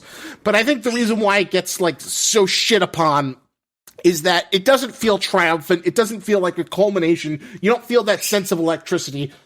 It feels like corporately mandated. And honestly, like, for what should be just like either a monumental superhero film or another superhero film, there's like so much freaking drama that the making of the Justice League is far more interesting than even the Zack Snyder movie. And did you hear that Chris Terrario interview recently with the Hollywood Reporter, where he just basically the screenwriter basically talks about how pissed he was about how he felt like everyone was throwing him under the bus, saying like, who wrote this like terrible dialogue? And he's like, I won an Oscar. How dare you? When they came in here, they originally, I'm just giving him like an ethnic accent just because that's how I imagine him being an artsy type. I don't know if this is true, but from my impressionation of Chris Terrario, when they came in for Batman vs. Superman, they originally wanted it to be much darker. I was the one who fought for him having a redemption arc. It was the most obvious thing, and they talk like I'm a terrible screenwriter. I wrote Argo. Ben Affleck brought me into this, and it's a really interesting piece, and it just kind of goes to show you that, like, this should have been the culmination of an entire universe in the best of scenarios, but because of corporate interference of a company that desperately wanted to replicate the success of Marvel and getting a person who they thought was the job but not committing to that, and then it just seems like everyone was miserable on all sides. Ray Fisher, it's really interesting to hear the interview with him, in terms of like, 'cause like, from my reading of it, it sounds like it wasn't like people were like explicitly racist, but he got the royal treatment because originally with Zack Snyder and Chris Terrario, they built the Snyder cut with him as like the focal point, and they were going to kill two birds with one stone. They were going to have like him be the emotional heart of the movie, and they were also going to have like the first like major black superhero, or at least the tentpole black superhero. There's obviously been plenty of black superheroes before, despite what some people think. We've had Blade, we'd have Blank Man, we've had a few others, but the idea was that like this was going to be that first tentpole black superhero. So they spent a lot of time making sure he had a great arc. He was basically treated really well in the movie. He had like all the heavy lifting. It was supposed to be like his breakout thing. But then what happened is because there was so much corporate sabotage and doubting about Zack Snyder, then the unfortunate passing of his daughter, that Joss Whedon came in, and Josh Whedon, you could tell it was just like a paycheck, and he was still miserable about Age of Ultron, and he was just pissy, and probably not great to work with. So, he wasn't, it doesn't sound like he was necessarily like, a KKK racist, but more just like, I made $1 billion in the Avengers. Please, I have this thankless job. Just let me write it and do what I did before, or try to do the best I can with the material Zack Snyder gave me. Yeah, he had. So yeah, he got put into a situation like a lot of the problems people are having. Yeah, I'm seeing executive marching orders. And seeing like creatives go in there and do the best job they can with it, like it even opens up with that opening is Joss Whedon. It's not from Zack Snyder, and I kind of like it because there's this apologetic feeling in there, which I thought was an apology from Zack Snyder for how much people hated Batman vs Superman, and like like the camera goes past this homeless person. And he has this sign next to him that says, I tried. So I'm not even joking. I'm pretty sure that Joss Whedon knew what the fuck he did. And like, yeah, he's like, yeah, I'm putting this art out into the world. I tried. Yeah. Next on the list, Tony. What's your general feelings of Justice League and Justice League Zack? Exactly. Justice League, not my favorite, but it wasn't terrible. It's watchable. I put it maybe C average, C plus. It got the job done. The biggest argument I have against it is that the moments overall just didn't feel earned to me. And I just looking back on the production now, just the behind the scenes stuff, I understand why, but it doesn't really change how it comes across to me. A lot of the big moments, they just don't feel like they were earned. All right. Do you have anything else to say? First impressions on the movies. Nothing that we really can't get into as we talk about the Snyder Cut more. Cool. All right, Matt. Get your thought up. What? Oh, okay. Yeah, honestly, pretty similar. I just watched the Snyder Cut yesterday, and the Joss Whedon one.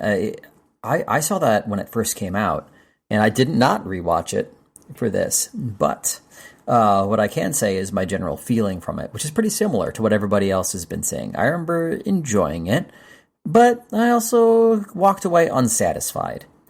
And a lot of the moments did feel like they weren't quite earned, but it still had a lot of, great tentpole scenes and whatnot.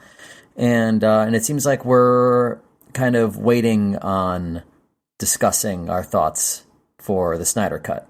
Is that what's happening?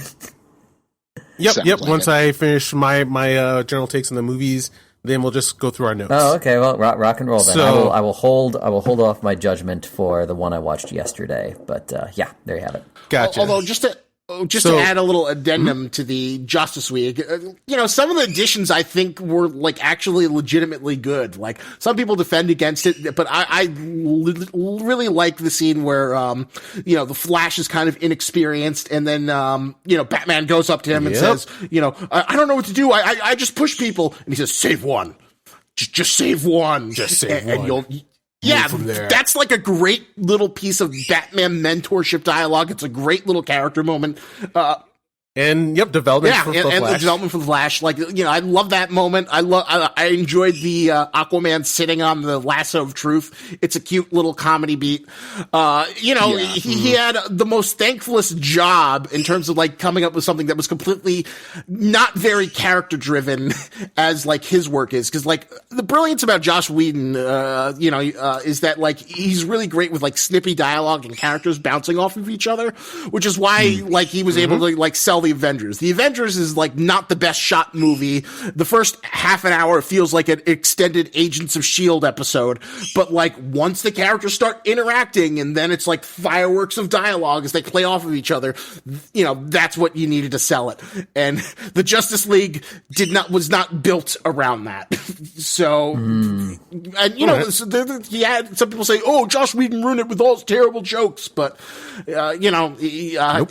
I don't think so. I think he made a lot of decent additions, but it was the kind of situation where the only way to make it work for him would be to reshoot everything from scratch.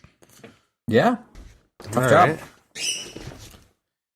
All right, my take. I'm the only person on the planet that really. I'll say when I saw it in the first theater, Justice League, I loved it. I would go that far. And then watching all these again, I'm seeing, the big problem, which we talked about in the last podcast, which is people wanted the real DC universe. They wanted them to take their fucking time, make some real good movies before they got to this point. They skipped to the end of the line, and you can see that and feel it. For me though, then I'm already in the acceptance stage of, well, this is where we are. So, without being like Marvel and actually earning your way here, what do I get to enjoy?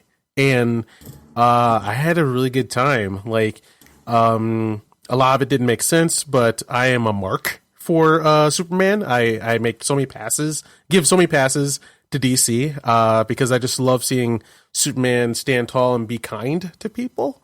So when it opened with his weird lip, I also have a weird thing with special effects. I don't care if it's bad special effects. I never care. It's for me, like if I see bad special effects, that just means I have to use my imagination, and I have no problem with that. So the first Justice League, I had a great time. I went with my girlfriend at the time, and like she was bubbling because like she didn't know the references that were coming, so I had got to enjoy like the newness with her. So like that moment where like the Flash takes off while they're fighting Superman, and Superman turns his head.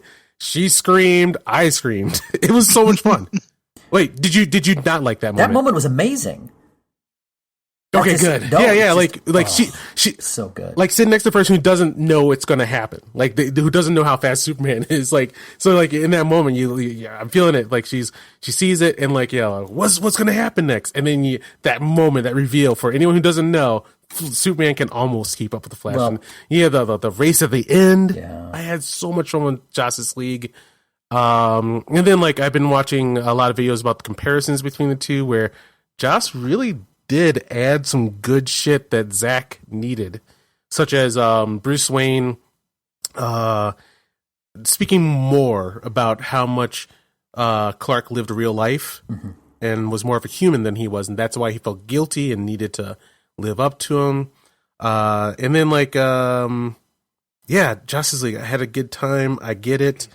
And I see that both movies had good in them and bad in them. Yeah. They're both two different experiences, and also is a result of two artists who were given marching orders. Like, they didn't get to do everything they wanted to do or how they wanted to do it. Like, Zack Snyder did the best he could how he does it. And if we wanted better, we need those executives to say, all right, chill the fuck out. We're going to do at least 2 Batman movies, at least 2 Superman movies, and earn our way there versus then filling in the blanks where we want to be. So that's my take on it. Let's go all out into our notes. Matt, feel free to start us. Oh, wow. All right. Gosh, where to start? Okay, first thing I'm going to do is as I was watching the movie, I was concerned that a lot of my notes and the things I would say. Do y'all remember that SNL sketch with Chris Farley where he'd be interviewing somebody and he'd be like, "Hey, do you remember that time you used your whip and that was cool." Right? I was, because I mean, I was cool. Just like watching this and I'm like, that was super cool. Like I was just having a great time. But all right, let's start with the fact that they divided up into chapters. I actually really liked that. I thought that was fun, and I also thought it kind of give you a reason or maybe an excuse to divide it up your watching, because we're all watching it from home. Nobody's going to the theater with this, and it's 4 hours long. Mm-hmm. And so if you don't have 4 hours to sit there, you can just stop and start at those chapters. So I don't know. I thought that was pretty neat. Yeah. The long runtime, I'll be honest, kind of liked it. Someone pointed out that a guy named Ryan on my Facebook, he pointed out how this movie was not a movie. This is an experience, and it really it was like a mini series. Like yeah, it's like a mini series. Yeah, like so, and I want this to happen more. Like I want to sit down for 4 hours with something an artist got to go buck wild on. And like they weren't filling any spots. They weren't trying to appeal to a demographic. They said, "I'm crazy. I get 4 hours. This is what you right." And this is a note that I made. This is a movie that knows that it's 4 hours long and just revels in it. It bathes in it, and it takes its time, and I really did appreciate that. Me too. Yeah, and, really quickly on that point where it takes its time, there's so many reviews that just shit themselves with hate because it's 4 hours. But I'm not sure if we've talked about this before. But like I miss the feeling of getting to be there. Mm-hmm. Just like I'm in a fiction, I'm watching a fiction. Stop cutting to the next scene like so fucking quickly. Just chill out, maybe have a silent moment, and like for 4 hours, I just get to be there. I like that. Yeah, so I think that's pretty good for a first note. So I got lots more, but Cool. Yeah. I was thinking like, we each kind of like can jump in anytime and speak to that note, and maybe it'll take up some of our own notes and stuff like that. Oh, you mean be real kind of like natural about it. Yep, we're having like a conversation. Yep, getting natural, having a conversation. Yeah. But like, we're going for notes, such as me saying, I loved that Superman screen at the opening, even though with like maybe 8 seconds of thinking about it, it doesn't make sense, but I let it go because I give him a pass. Yeah. I have. Yeah, that opening scream where... Oh, yeah. That was actually one of my notes. I have another, heard around the world. Can I say... so much. All right, there are things I really love in the Justice League, and I'm sure we'll get to them, but I hated the Superman scream heard around the world. Like, to me, like, it just doesn't make any sense in terms of, like, why is that the trigger for the mother boxes to summon Steppenwolf? Why do they know? I guess, like, it's symbolic. No, you are completely right. And like, so I've been like chewing on like, how do I answer this for myself? And no good answers. And did it irk anybody else besides me that was basically just a loop of Superman screaming his head off from Man of Steel? Ooh, they reused a lot. I didn't know that was from Man of Steel. Yeah, it was the exact same scream after he snapped Zod's neck. Oh, and they just looped it. Awesome! Wow, I had no idea. But... They reuse a lot from Man of Steel. Like at the flash forward of like Superman's evil and a herald of Darkseid, and like how he lands and like he's ready to take on the Nightmare League.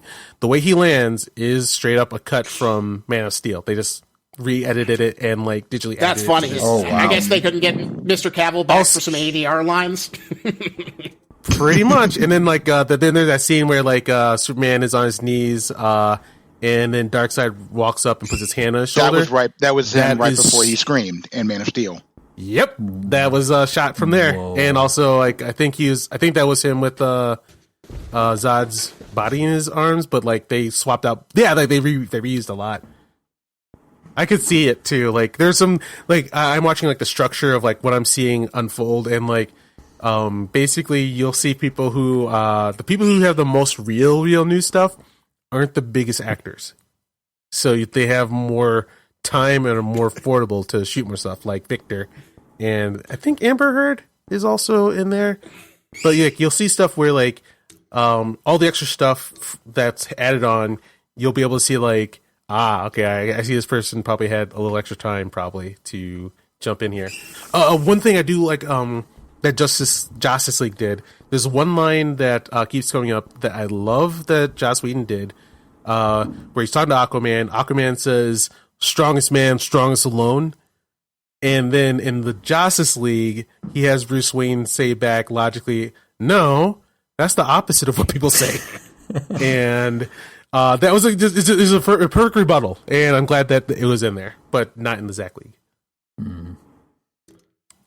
Sorry, I can go on. Because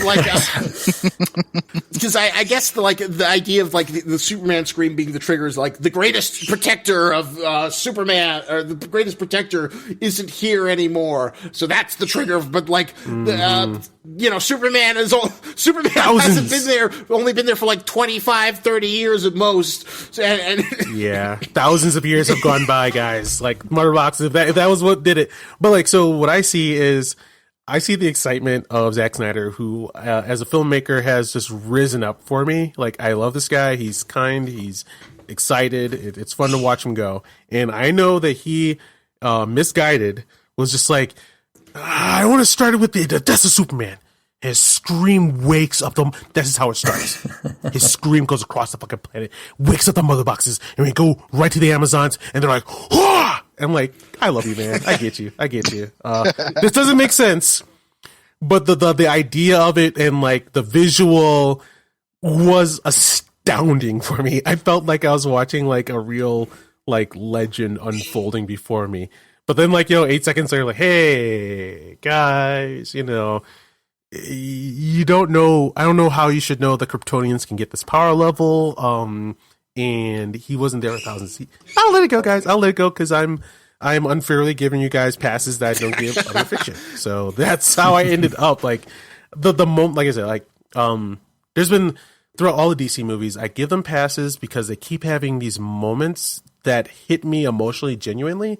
Like 1984, Wonder Woman 1984 was a fucking dog shit movie, but it did make me cry twice because I found the scene of her flying and her renouncing her wish beautiful, but they didn't make any sense. Well, so speaking of like powerful moments, and like that's why I think Zack Snyder is like a great storyteller, but like not a great writer, or at least he needs like yes. It's like one of the best moments I think in the film is the Flash turning back time moment. Like that. I have a big problem with that. I'm kind of curious to hear what that is, because I just thought that was like cinematically brilliant. I love the track, the speed of force, like, you know, break your rule, go past your limit. That to me feels like the big operatic, over the top like moment that like it makes you go, yeah, hell yeah, and yeah, me too, that's what I said. But so. I didn't want to think about it too much. There's a thing that's been happening with like I think almost all DC movies that is huge and like takes away a gigantic. So like I want to like set the bat for Man of Steel and Wonder Woman and even Justice League, but they do a huge thing for me that ruins a movie that I can't like, let go. Which is I know what you're gonna say. Closing your eyes and just hitting the win button. You didn't earn it. You didn't sacrifice anything. You didn't learn anything to figure out that you could do this at the end. If you don't do that and you just win, I start to like go, oh shit. Because like Man of Steel, I'm like, I love that. I do love that movie, and like every soundtrack should be able to live up to that. And like I'm ready to put my defending pants on, and then we get to that part where he goes to that world-changing engine, and like everything leading up says, "Oh my God, Superman! That thing's putting out Kryptonian atmosphere. You won't have the power to take that on." And he's like, "Oh, I have to do it." And I'm like, "Oh man, Superman, we got to figure out. No, this is gonna be awesome." And then he just goes underneath it, and he just does it. He just blows it up. He didn't figure anything out. He didn't do anything special. He just blew it up. And then Wonder Woman, oh shit! I'm like, Wonder Woman, man. I'm glad we're back together. Like, in the 80s, me and you used to have lots of adventures with the original Wonder Woman. I love seeing you block stuff, and I'm having a good time with this fantasy World War One. Or was it World War II? I can't remember. But, yeah, fantasy World War One. Let's do this. And then there was always something eating at me. I was having a conversation. I was like, why is there something that seems like it's, that they didn't land it? And, like, yeah, I watched the ending, and her taking out Ares, like, she's just kind of, she didn't figure anything out. She got to a point in the movie where she could just win, and that's the thing that like the Flash now. Like, I'm so sorry, everyone. Like, while it was happening, I was like, Keith, I don't think you figured that out. I think it's just happening. I'm like, shut up. This is beautiful. Oh man, he's turning back time and he's running so fast. Who knows what could happen? And he didn't lose anything. He didn't have a chance to lose anything. He didn't sacrifice anything. Oh God. Well, shut up. That was cool. And that's where I am with the ending. Like, I don't want to admit to myself that that's a problem, because I liked how it looked a lot. But okay, now I'm going to ask you. He didn't sacrifice anything. He should have had to die. He should have had to die at the end of it. If he died at the end of it, and he knew he was going to do it, then we got something. But he lost nothing. He just got to win. So I'm going to ask you a question, a counter question, because this was actually on my mind when I watched this for the first that moment for the first time. Did you have a problem with the whole turning back time thing? Did you have a problem when Superman did it in the original movie from back in the 70s? Because I did, and it was for that exact same reason. First off, the absolute absurdity of the way he did it will never sit well with me. Flying backwards around the Earth enough time to spin it on its axis, and that turns back time. And he just happens to be able to do this. I can't get with that. So I have not been able to resolve that with myself, but I love it because, like, I'm gonna get deep on you guys. Sorry. The camera's on Christopher Reeves, and it's silent, and like his father's like, "Don't fucking do that shit, man. You can't, mess with the course of history, man. Don't do it." And like the anguish and rage that hits him so hard. Like, I remember as a child going, holy shit. Like, Superman got to that level of sadness and rage. Like, what does that even feel like? And like, yeah, I've unfortunately had tragedies in my life where I'm like, oh, that's what it feels like. So like, I guess like, I can't justify it, but the emotional payoff I think was like, yeah, and my love of like Christopher Reeve Superman, like, and then like in my head I explained the flying as a kid, like, oh yeah, of course, if you turn the Earth backwards, that makes sense. But for me, like now, like I explain it by saying that Superman's so fucking fast that he's not turning the Earth backwards, he's changing the quantum state of the planet and turning that backwards, which made me think, is this universe wide or is this localized to the planet, the solar system? I wonder how this works. Anyway, that's my take on it.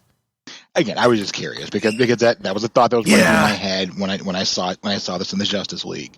You know, if we can accept it here, why couldn't we accept it from back then? Or why did we accept it then but not here? It's like it just things I'm chewing on.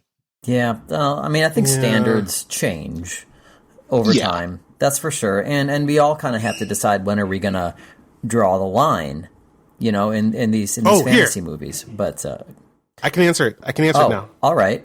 The difference is this. So we saw a challenge and I think we saw Superman fail it. Like the Man of Steel who can do anything in the universe and like then he feels helpless when he gets to face mortality because that's something he can't do. And I think that in that moment, all we saw was like the culmination of like his hurt of like losing his father and losing the woman he loves. And it wasn't about like a logical thing that can happen, but like Superman giving into weakness. So there's just so much like emotional whatnot going on there versus like this Flash where we haven't seen him have to struggle through loss or then like, you know, the people who are blowing up in his face, like it'd be cool if like, you know, boom, the world goes up and like the first thing he does is look to the side and we see a cut to his father and he runs to his father maybe and his father's like, ah! And that's where he does it. Like, you know, there's no emotional, it's visual emotion versus like story earned emotion. Yeah, it makes sense. And it makes more sense now, like what you guys were talking about earlier, particularly you, Keith, about how it feels like they gave Flash a bit more room to kind of grow as a character and as a hero in the Justice League versus this one where it's just like, okay, I can do this, so I'm going to do this,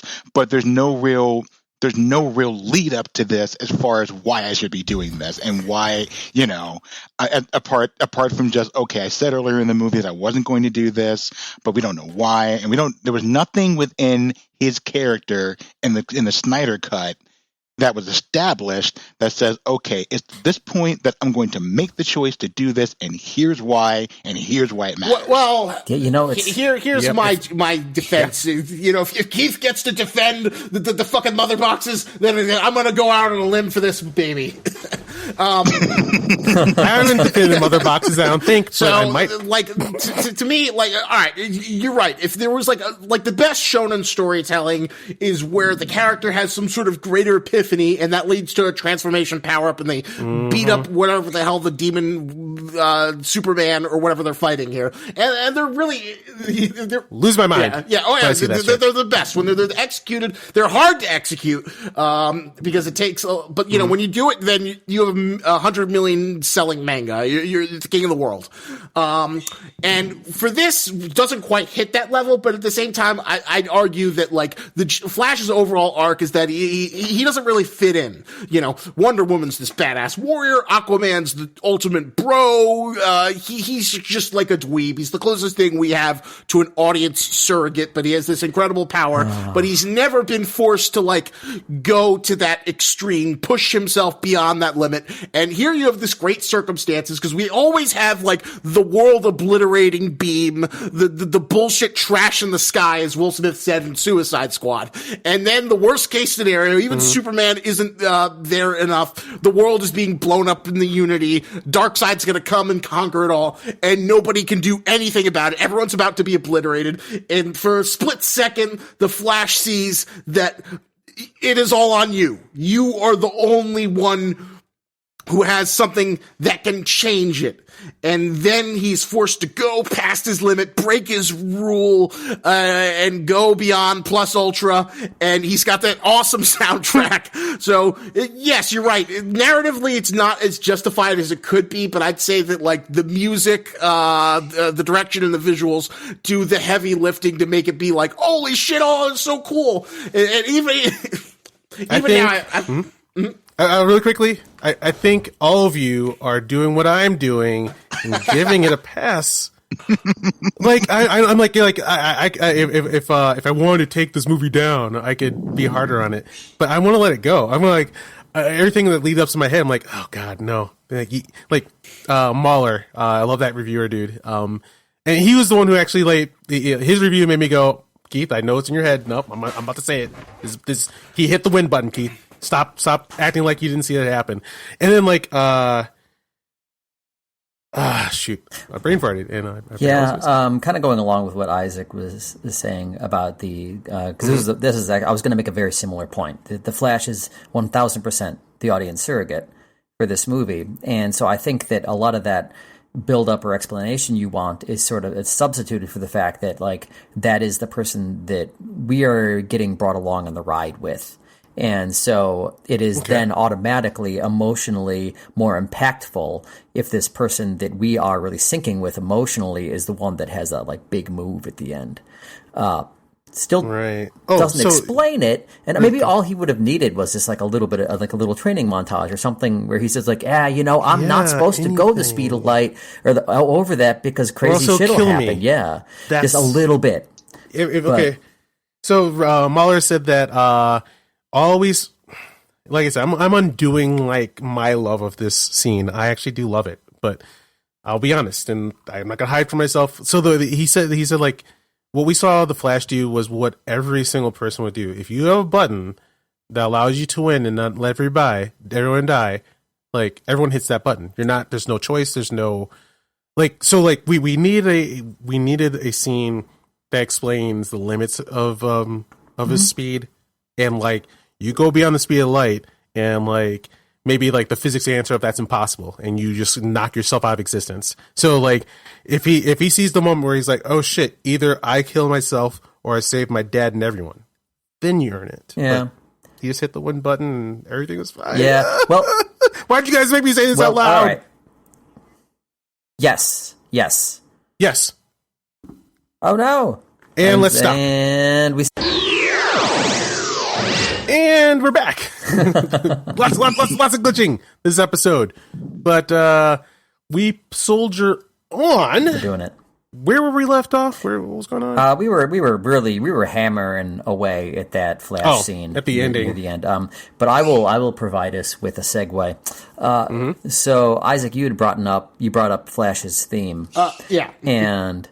And for me, like the theme that I can always remember really well is Wonder Woman's. It is extremely prominent when the Wonder Woman theme starts playing. Not that I dislike it, but I found that of all the themes, that was the one that really stuck with me. And the rest of them, does Batman even have a theme? I don't know if he has one in the Snyder one. I don't think he has a distinctive theme like he did in. That's crazy. That's how come we got like one for sure, maybe two characters with like prominent themes, and then the rest of them are I don't know, whatever. Because Batman never got a solo movie yet. I mean, that's fair, but I find that to be a real cop out. Like, it's not a good reason. I think that's but I think you might be now right. that you bring it to attention. Like Wonder Woman had one made for her movie, Superman had one for his, and then in the Josstice League. they used the Tim Burton music cue for Batman that I loved. I don't even remember that, but that's awesome. But still, I mean, don't get me wrong, the Tim Burton Batman theme, the Danny Elfman Batman theme, like chef's kiss. But let's get this man a new theme. Agreed. Speaking to the soundtrack in general, I don't notice soundtracks usually, and I did not like this one. The soundtrack for Justice League was better, and once again, like the height to me was Man of Steel, and I was like, why aren't we continually to hit those heights for all of your DC movies? Man of Steel did have a really good theme. Like, there's this beautiful mashup I love where it, I think I used it in that video where I did the DC Universe pitch, where it's like a mashup of the Man of Steel theme with the Christopher Reeves theme, and it's like the most beautiful, epic thing. And some of the music, like, I think the Flash's new theme is, like, fantastic. And, the Wonder Woman, although I don't know why, Zack Snyder didn't use the Wonder Woman theme that everyone loves. Why was it like every time Wonder Woman comes on, it's like the wailing? Oh,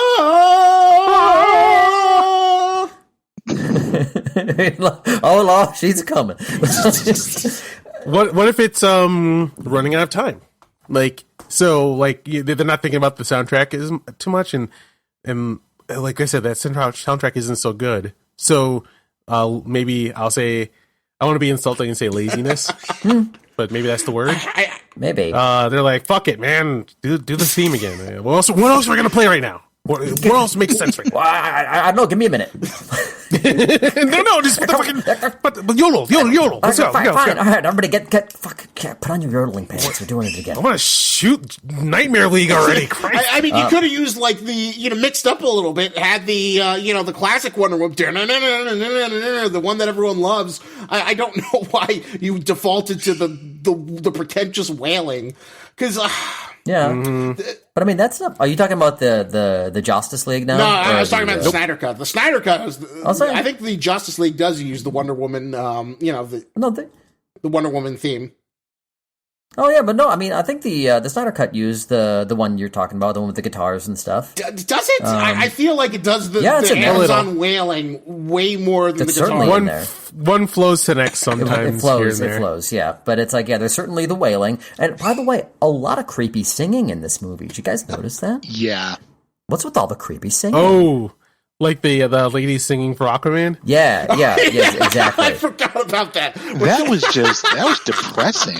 I'm like, what is happening? I've watched the movie twice, and each time that scene comes by, for some reason it works for me. Like, it's just like when you're in the feel of the Zack Snyder experience. I don't dislike it, but I'm just sort of like, what is with all this creepy singing? Like, it was certainly a theme, and it was throughout the movie. And granted, I think you have a thought. Go ahead with your thought, because I was just saying that I think Zack Snyder might be either still or formerly a Catholic Christian, and his music sounds a lot like creepy, sad church music that we used to sing back in the day. I get it. Okay. And there's a lot of themes and imagery like that, and like how he talks is kind of like, I think like that's what we're experiencing: creepy, sad Catholic music. That doesn't make sense, because like oh sorry, did you have a thought? I don't want to stomp over it.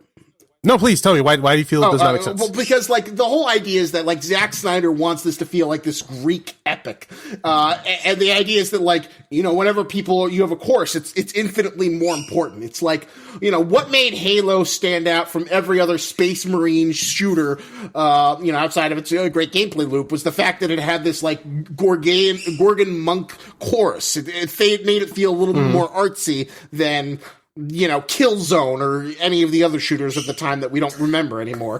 and Zack Snyder, and that's the sort of like conflicting thing about the Snyder Cut. I'd say overall Snyder Cut's, a better movie, better experience than the Justice League, because it's an uncompromised experience, but it has like, these like brilliant moments like, oh my God, this is so incredible. But it also is like so fucking up its own ass and pretentious at times where it's like, Jesus Christ, this is the movie where the guy with the cape punches the giant horn man, like Oh no! For me, that is a gigantic plus. That's a gigantic plus. If you are absurd and you treat it all seriously, then that's all the better for me. Like, yeah, you're right. I do agree with it being pretentious up its own butt. I like it. Yeah. I mean, it knows what it's going for. It is not making apologies to anyone, and just like sticks with it. Like there's a lot of stuff that I give a pass on. I admit again, like there's like the one of my favorite scenes is the charge of the Amazons. I love that action set piece. Like I watch it in detail because every shot and the choreography of the action is some of the best I've seen in a long time. Like I remember, like there used to be a feeling of enjoying specific action sequences, which I haven't experienced in a while. I feel like, but like the beefcake chicks with the hammers that bust through the wood pillars and chicks. Oh God, I love this the imagery and the sliding, the slow motion. I know it doesn't make sense, but yeah, there's a lot of action set pieces that I was genuinely enjoying myself. I would say maybe even hopping up and down on the couch and clapping. Like the one girl, she's on a horse and she's just charging and she sees the motherfucker ahead. Oh she shit! Throws her bow ahead of her. So jump off her horse, skid land, catch the bow, the wrapping. That is one of my favorite action sequences of like almost anything. So, but like, the thing I was gonna say is like the thing I've given past that. Oh, Zach, you gotta fucking just keep going, don't you? When they sunk that ancient temple into the sea, only to have Steppenwolf just jump right out of it, like. Yeah. That was dumb. It reminded me of something that my dungeon master used to do. Me and my buddy, and like we used to complain about it a lot. Like we'd have these incredible like this knockdown, drag out. Like we're rolling for our lives, and we pull off something like me come up with a plan, and bam, like the two buildings fall down on the bad guy, and me and my buddy's like high five, and then like my friend just can't help himself, and like the bad guy's unscathed. He just wants to see our shock on our faces. It's kind of like it deflates all the sacrifice of the loss of a magic weapon I used or something like that. And here, that action sequence is amazing. And they sink the temple and like Steppenwolf just like jumps right out of it. I'm like, I mean, it just devalidates everything that they did. It means nothing. Yep. I lay down another pass card. All that would have taken was for somebody to say that won't hold them for long, and then they they get a head start, but they didn't even get that. Nope. No, once again, I give the movie a pass because it was cool looking. So here, I believe that this was around that scene. Somebody said that evil doesn't sleep; it waits. And so, wait, isn't that a Chuck Norris joke? I think it is. I'm pretty sure that's a Chuck. He does not sleep; he waits. Is that an old idiom before? But I'm pretty sure that's a Chuck Norrisism. You may be right. And the real quickly, the girl who throws the bow and makes the shot and goes down in a flash of golden lightning. Her name was Philippus. I found out last time I was watching. Like see her, Philippus, do the thing, and she's like, Rrr. I'm like, oh, okay, she's Philippus. Anyway, and I also actually thought that like at the end and. I'm not sure if this was Philippus or not, where like the horse, a horse landed on one of them. Yeah, that was absurdly hardcore. That like he just tosses a horse at one of them. I got a kick out of that. Yeah, there's a lot of horse tossing. He swung around 4 people on horses. It's so badass looking to me. It's always incredibly badass. But I also think it kind of like obviously these Amazons are extremely powerful. But when it showed that like they couldn't move this horse, I'm like, okay, well, yeah, but like look who they're standing up to, and they don't have like truly superpowers. Like it's very impressive that they were able to do as well as they did. I thought they did. Like, I mean, I think they do, but they can't move. Stronger than average? Stronger than average. Yeah, but they can't move a horse. They couldn't move a horse, right. That's all I'm saying. No, I didn't notice that part. Think about they power should have been levels. able to move a horse. They should be able to move a horse. And I was like, can't move a horse? Yeah. Yikes. Here we go. Drink every time I give a pass. Okay, well, here's another pass. Yeah, but the thing is like, to me, I don't know. To me, that was sort of saying like, yeah, but look how well, they can't move this horse. But look how well they did. It's really impressive. I have a note that says, sad Lois music sounds like the music I used to listen to in Catholic school. So anyway, yeah. Oh, more Catholic stuff. Just wanted to have a note about your comment about like the weird, sad music. Oh, I do want to go back to those creepy singing ladies super quick. Is to me, it felt like that was maybe sort of like they were kind of like sirens or mermaids. It felt very mermaid-esque, and that sort of culture has a lot of creepy mermaids, like where they're from. But that's what it made me think of. But anyway, did y'all notice it? Yeah, please. All right. You first. All right. This is going to be a quick one, probably. Did y'all notice that scene when Bruce Wayne is shaving? It looked like a razor blade ad. That was footage like the famous Gillette ad where Superman uses his his eye beams to shave. Yeah, exactly. But this was just straight up like an ad for Gillette, or did you see did the blade give the brand on it? It did actually. I don't remember, but it looked like a razor blade ad. Is all I'm saying. I don't think it had the blade on it. If it did, it'd be woof. Let's see. As much as I do have great affection for the movie, another big strike against it, and this comes from people not taking their goddamn time. That this should have been like what we're seeing now should have been 8 movies in. And the final battle should have involved all of the Amazons and the Atlanteans and the world of man. Like, I want to see fighter jets alongside Amazon horses with Atlanteans, like, shooting stuff out of the sea. Like, the final battle should have been them bringing everyone together on Earth that fights. And that should have been the final battle. And it was a little bit of a problem to me, like, that the final battle is, like, 4 people. Like, yeah. Okay. Totally. So you basically wanted the Endgame, the portal scene of Endgame for the DC universe, where like you see all the sub factions and they all come together. Or like fantasy movies where like the elves, the dwarves, and the humans all like that's the point of talking about how we all used to fight together in the past. Like the point is to bring us back together again. Not you wanted to see the riders of Rohan coming over that hill. Mm-hmm. Yeah, but like the point is like, sure, it's cool that like 4 or 5 superpower people like each other, but like the big payoff is like we all get to fight. Well, here's my question though: did you like the expanded flashback sequence where Darkseid was digitally? Swapped out for Steppenwolf, because it felt like that was like, everything you wanted, even if it was just a flashback. Yes, that was fantastic. That was a good hint of like how you set it up. Like back in the day, we had Greek gods and Green Lanterns and Amazons. So, like we had different factions of heroes, but now in our present day, like our new warriors and fighters are like Armory and Marines and Air Force and they have those people fight next to Amazons and Green Lanterns, and that's the end game. That's how you end it if you're going to bring it up in the first place. So yeah, I'm gonna just babble really quickly again. Right. Go get on, please.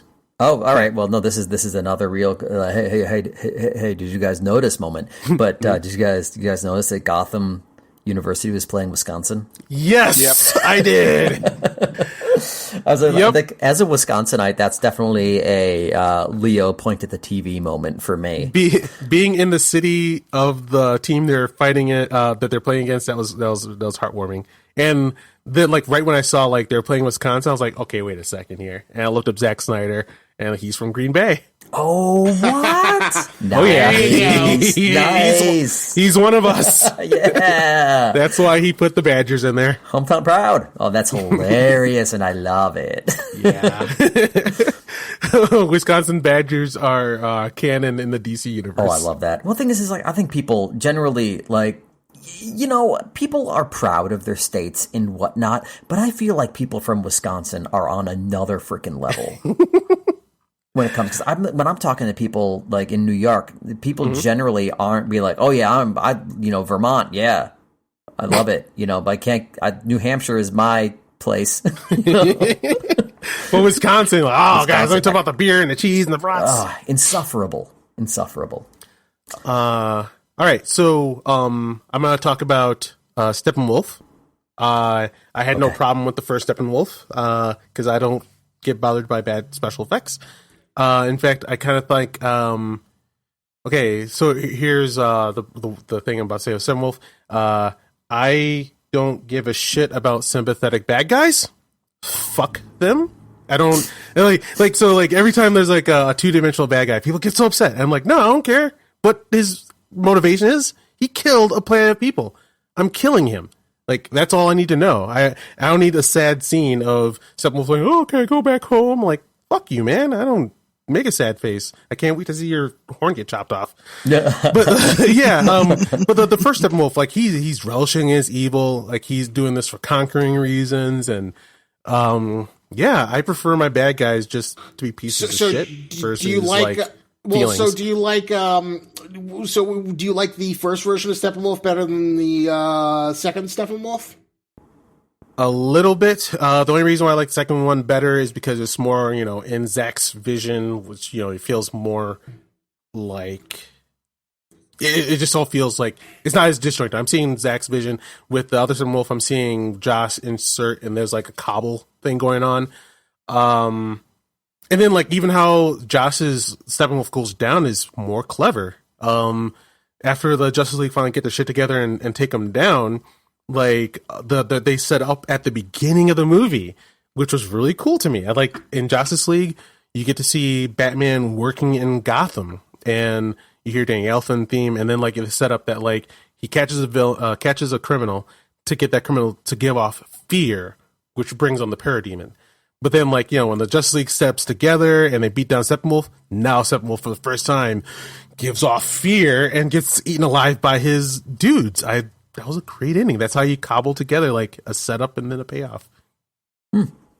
Yeah. So, but the only note that I was actually going to mention when it came to Steppenwolf was his bladed armor, which makes me go, okay, I get it. I feel like someone who's animating that was like, oh, guys, I got his armor's living, it's expressive and whatever. I'm just like, yeah, it's all one color too, though. Like, I thought you would love the blade armor just because it, like, he flexes it and it's more visually interesting. Because, like, it is cool when he does that. Like, the Joss Whedon Steppenwolf is that he's just like nothing. He's just like a generic CGI monster who's just like the most epitome of boring versus like epitome of. Not epitome. Epitome. No. I mean, my friend did not stop making fun of me for like 3 years after I said that to him while I was reading through like a D&D book, and like there's the guy who's the epitome of a swordsman, and I was like, epitome, and then he's like, anyway. He's epitome. The epitome of like a boring generic, and I was just thinking about this because like I think the big problem, or at least why, like, you seem to have enjoyed the Josstice League, and to a degree I enjoyed it, but, like, the problem is the Josstice League, the original cut, is Ant-Man and the Wasp when it needed to be the Avengers. Mm-hmm. I get you. I fully get you. Like, that Steppenwolf, if I'm going to stop giving so many passes, no one's going to remember him. If I ever do a daydream, I'm not going to be fighting him. No one wants to a poster of that guy.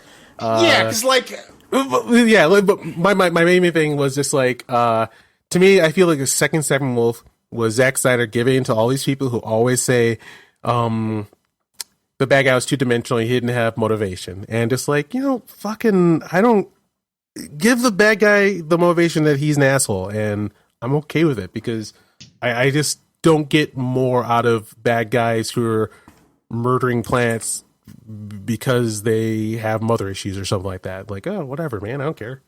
But yeah, that's my weirdness about bad guys in movies. Like, I like bad guys being bad. Well, there are many dimensions. I like my armored have. No, there are many dimensions to film bad guys. I mean, you can have like a 2-dimensional bad guy who's just like bad, likes to be bad and doesn't have a greater motivation. But like generally, I think like what makes a good villain is one, they need to look like they're having fun, like they're having an absolute blast doing what they're doing. Agreed. And two, maybe not. The motivation doesn't necessarily need to be relatable, but it needs to be understandable. I get you. So they definitely do that with Thanos, and I do like him more. Like they did, it's a better job. Like they gave him motivation. Yeah, the Thanos is like the masterclass of what you want to do to prepare your final fucking bad guy. Because they knew he had a lot of heavy lifting after several films of hype, and all he'd done is sit in a chair. So the majority of Infinity War is pretty much Thanos' movie. And, you know, they knocked it out of the park. They made him into a meme. They made him into an icon. And like you said, no one's fantasizing against facing Steppenwolf as the... Nobody wants a poster of Steppenwolf. Nobody wants a... Oh, man. Maybe... A poster. Nobody's trying to get that poster. Maybe so... That is hilarious. Those posters are going... unsold. Maybe someday there'll be some kid at a convention who's just like, I'm the biggest Steppenwolf stan in the world. He's just the best ever. And I look forward. And Steppenwolf's at his table and he kind of looks like, huh? Oh, yeah. Let me write this autograph for you, buddy. Yeah, he's Thanks for coming to my table. Steppenwolf has grown a goatee. He's wearing an ill-fitting polo. has his helmet on his table. His hair's kind of disheveled. Yeah. Aw. Yeah. But he's got a fan, finally. Wow, what a moment for Steppenwolf. then I come by and say, man, you're underrated. Oh, okay. You gonna buy a autograph? I'm like, oh, no. I just want to say I liked you in the movie. And he kind of gives me a sour look as I walk away. A sour look. The other thing is the moment is ruined. They need to be threatening. Like, what always, helps set up a villain stakes is when they confront the hero, they fuck shit up. Whenever they confront, it's a catastrophe. They represent a threat versus there's a certain charm to Megatron and cartoon villains, but you're never afraid that Megatron's on the scene. They did try to set him up you could take on the Amazon and stuff. All right, I want to move on to Cyborg, which I got some issues. Once again, I'll get out of the way. I've been trying to on my Facebook talk about how shitty almost every movie treats black male heroes. There's tropes that they always fall in, which keeps them to being from a Han Solo action hero, and they always have to be elderly, young, overweight, or mutilation.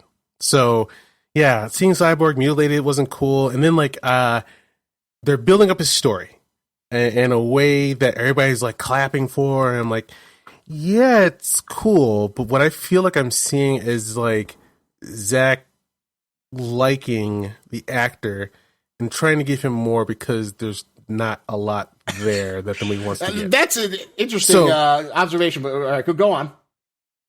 Yeah, so they give this a great long scene, once again, it's an actor who has more time on it. I'm not trying to be insulting, but they can get Ray Fisher back, and they bring him back, and they give him this monologue and whatnot where he gets to have the control of all of the computers and systems of the world and never do one thing with it except for help one lady. And the implications of what they said about his powers could change the world and the story completely, and never comes up after that. That was my problem. Am I wrong? Hey, Tony, what do you think? Real quick, Tony, you haven't said anything in a while. What do you think of that and Victor and Cyborg? It did seem to me that they definitely were moving to give Ray Fisher a lot more shine than he got in the Justice League, and in that aspect, I do appreciate that, to where they actually made Cyborg in this movie a bit more than just a MacGuffin with his relationship to the Mother Box, but it does kind of seem like they gave him a lot that just doesn't really go much of anywhere else afterwards. Mahler pointed out the biggest part of how much they say that he's powerful and awesome, but don't do anything with it. So, which is his pivotal scene of his father going into that one chamber and turning on the lasers to light up the Mother Box, and he dies. So he has the power to turn that thing off right away, at a blink. He could snap his finger and say, "Nope, sorry, Dad. Not letting you die," and get his dad out of there and act like he's running away, and then let Steppenwolf walk in there and then turn it on. Yeah, he could have used it strategically, but they just wrote that down so that, I don't know, seems virtue signaling maybe or something like that. Well, they want to look good, and they do like that actor, so they give him a whole bunch of shit that doesn't really factor into the movie. Well, for that, the story justification at least for someone who just saw it a few minutes ago, it felt like the idea is that like nobody really knew what he was doing with the super laser until after the fact. Okay. So that's why Cyborg didn't shut it down. Nobody knew that, as far as they knew, he was trying to destroy it with that super laser versus like superheating it so they could detect it with his heroic thing. That makes sense. I'll allow that one. That was it. Yeah. He had a remote control, though, right?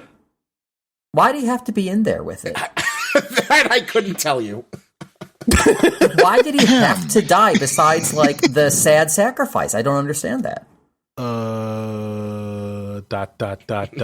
And in Josstice League, he survives. This one than Jonathan in Man of Steel. In Josstice League, he survives. So Cyborg doesn't have to lose his father. At the end, they're working together, which is kind of cooler.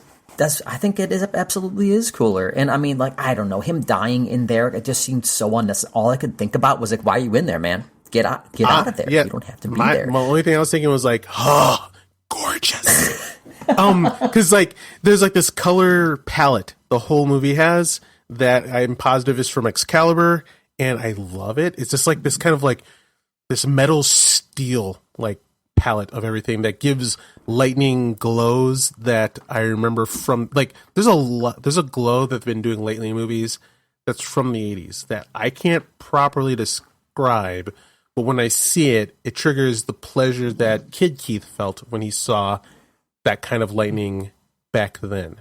And yeah, while it sucked, it's stupid, doesn't make sense. Wow, man, that was beautiful. Like the way the crisscrossing lasers and the silver glow.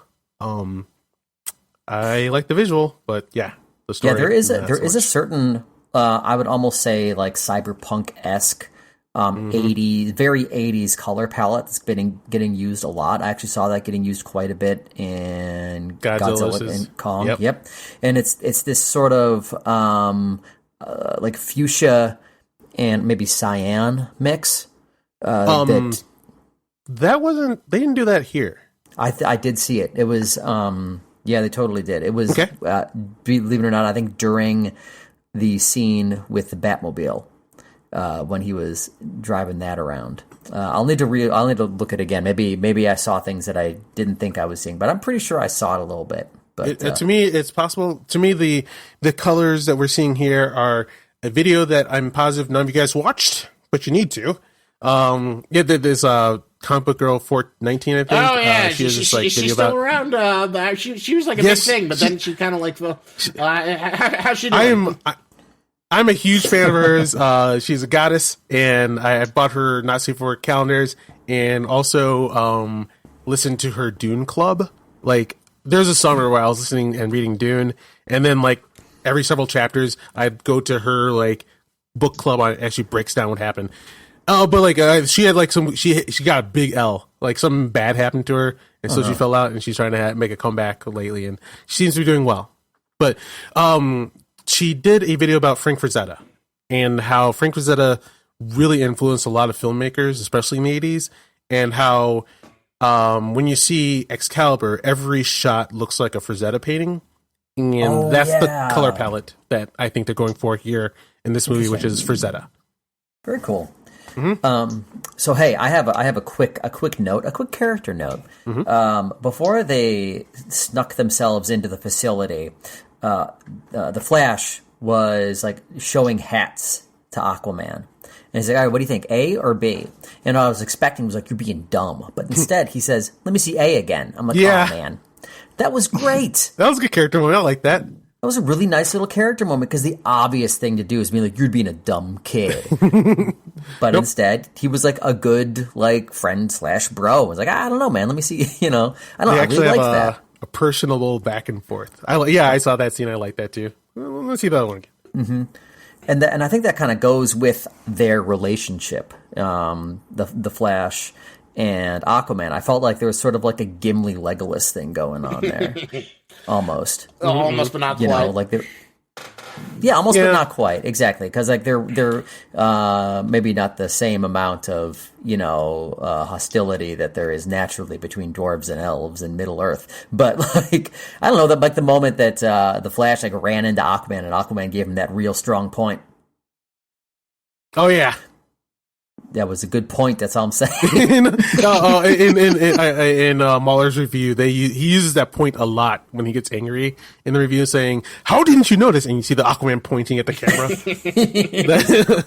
It was a great point. I mean, kudos to that point. Well, I was just kind of like to continue the conversation though about Cyborg. So you, even with the expanded material and the Justice, because like I thought the Snyder cut, did a lot better, gave him a lot of media material, and I you can see why Ray Fisher was kind of pissed that, like, considering. I like the wholesomeness of it, the idea that like, I'm broken, but now I'm found with these other misfits and now we're whole, and the idea that he rejects the fake family or, kind of like has this self-actualization moment. But I think the sort of bigger issue is that like, I think in Justice League, Cyborg's nothing. And you can understand, like, if you have to cut a lot of stuff from the film, it's like, it's an emotional part, but it's the least important. So it makes sense why that got the axe. It's much better in the Snyder cut. But at the same time, I feel like the big wrong decision is that, like, what I never really understand is, like, okay, we're in this new era, more diversity, more people, sure, that's fine, but, like, there are better black characters to have than Cyborg. Like, Static Shock, people have a lot of affection for that cartoon. He's kind of been backdoored and became a little bit more legitimate in people's eyes because, he was a big part of the Bruce Timm DC universe. So he got to hang out with the Justice League. He got to hang out with all Batman Beyond. I have no idea. I think there's a thing like I need to write an article on like how black male heroes are handled. Sure, you can go with all these other better looking, cooler powers, but in movies they always go toward and gravitate toward any black dude who falls into the make him not sexually viable option. So instead of going with Green Lantern and Zack Shock, which their power levels cause problems, I guess, they go with the Cyborg, but they're also layering. They're layering the references. Like for the casuals who don't know Jack Mackerel about Justice League, they remember Super Friends, and Cyborg was in Super Friends. That's what I think is fun. I feel like it's more like the Teen Titans is that the reason why they keep on pushing Cyborg is because he was a popular character in that. And that's the reason why he keeps on coming. But yeah, it doesn't make any sense. That too. It doesn't make any... That too, because like they even brought him at the end of Justice League. He says, "Booyah." Yeah, that was apparently a big point of contention in like whatchamacallit, Ray Fisher's interview, where he said that like he didn't want to say it, he didn't like the idea of having a gimmicky catchphrase, and then they kept on pressuring him, and then Joss was like, just do the stupid thing that they wanted the Teen Titans, and he eventually did it, and he felt. I see it on I see that there's a good reason for it on a corporate level. Yeah, like. Yeah, like you have an audience out there, and like a big fucking chunk of them that could potentially give you money are Cyborg fans from Teen Titans. I'm sorry, Ray Fisher, but you're in a franchise, buddy. Yeah, that's what you gotta do. You gotta give them at least a little bit of a booyah. Although I still don't see like Jon Stewart's like there for the taking. Use him. Use Static Shock. You've got all these like characters that are like beloved. I have no idea. I think. So like, yeah, it's because of, there's like layered means of, Super Friends, and then also, the Teen Titans go. Teen Titans. And then also, I believe that like they're trying to do the new 52. Like what we're seeing on the screen, lately has been what they created in the new 52 reboot. So you had DC Universe and then like, all the crazy universes, and they had to crunch it down to several smaller universes. And then, I was like the Young Rippa. He's a YouTuber who I enjoy, even though I disagree with him a lot. He did like the breakdown of like the Justice League history, and in our modern times, just before this current era of comic books, was the New 52, and that was definitely the corporation doing a thing that I saw Dungeons and Dragons do, and they're trying to simplify DC down to what a general public can get and try to get more money. So where they had like their giant freaking universe that no one could penetrate, they boiled it down to the New 52 and made them sexy and cool. And then I think in a combination of like what they do with black characters all the time and maybe getting that sweet nostalgia money, they upped the importance of Cyborg. And that's why he is now a Justice Leaguer versus being a Teen Titaner, which he's been for most of his Yeah, that is true. Because I remember, like, when the with the New 52, they kind of like tried to elevate his status. I don't know if any of it ever stuck in terms of like, you know, giving him the definitive story, but like Static Shock is well remembered. But I guess at the time, like, was Teen Titans Go running when the New 52 started, or was it like or was it just still like the end of the era of the anime kind of cartoon? Unknown for me. I'm not sure anyone else knows. Yeah, I don't readily recall. But I guess the idea is that he was more in the cultural consciousness, at least, and the idea was that, like, all right, we're going to give this guy the stardom. And he also, once again, falls into the safe black male hero stereotype that Hollywood is comfortable with going with, the mutilated black guy. Yeah, I mean, that's honestly when I was my thoughts on that when I was watching it. That's all I could think of. Keith was the what you have mentioned. Yeah. About it's very noticeable if you think about it. It's incredibly noticeable, and it's really, really awful. And that was pretty much what I noticed about it. Like, it's kind of like, oh well, yeah, we can have this, but this has got to be like this. Mm-hmm. You know, woof. That's horrible. Yeah, I want to also, like, there's not a lot to talk about him, but I really want to bring up Martian Manhunter. And Martian Manhunter! And why he's so out of place and poorly done. Yeah, because it wasn't supposed to be him. Well, wasn't it supposed to be a Green Lantern, supposedly? That's what I heard. Yes, it was supposed to be John Stewart. Wait, who Snyder wanted to put John Stewart in. Huh. But the WB execs said, no, we have other plans for him, so you can't use him. And it pissed off Snyder so much that he almost just dropped the movie altogether. But the reason why that one actor became Martian Manhunter is, once again, friendship. Like, so there's like I watched an evening with Zack Snyder as he talks through Man of Steel and Batman v Superman. And there's like this like kind of if you watch in the stream, the actor who plays Martian Manhunter, I forget his name. He's been around a long time. Anyway, he comes on the stream and like you can tell he's kind of hopeful. Like he gets to be in Man of Steel and he's like, yeah, you know, I feel like he had a conversation with Zack Snyder. He's like, yeah, wouldn't it be cool if like I was maybe secretly Martian Manhunter?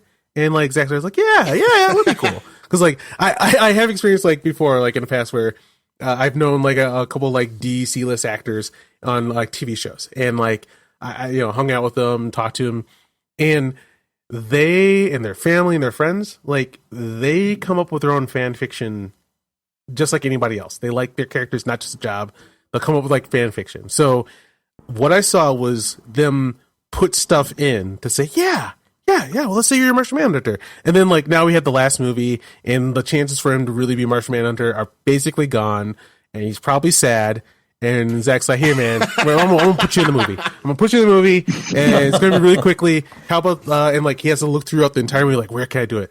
And what would make sense? Well, and what, so, like, and then, like, really quickly, I got to say, like, it was not, I love the actor who plays Superman's mom.